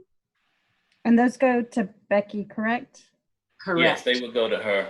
I have not seen anything. And Thank you. I have a public comment, Ms. Bender, if I may. I would like to take time at this point to recognize our board for Board Appreciation Month. The month of January is Board Appreciation Month. We hope that you all received your tumblers, your Yeti tumblers, They're great. As a sign of our appreciation. We know that we can't pay you all for the time and effort that you all donate to the organization, but we do want to say that we appreciate each one of you for the knowledge, your skills, your passion and concern that you all bring to the board, and we thank you all for all that you do. And so we appreciate you all, and I say that on behalf of the entire RMA organization, students, faculty, and the staff. And if any other staff member has anything they'd like to say to the board at this time, I yield the floor. I think they're all at work, so back to you, Ms. Bender. Okay, on behalf of the board, I'd like to say thank you to the RMA staff for your dedication to our students as we deal with this ongoing impact of the pandemic. We appreciate each and every one of you more than you ever know, and keep up the good work on behalf of our students. Thank you again, and this meeting is adjourned at 2:53 p.m. Have a good day. You all do the same. Bye-bye. Betsy, Yes. can we talk just a little bit? Can you help me a little bit with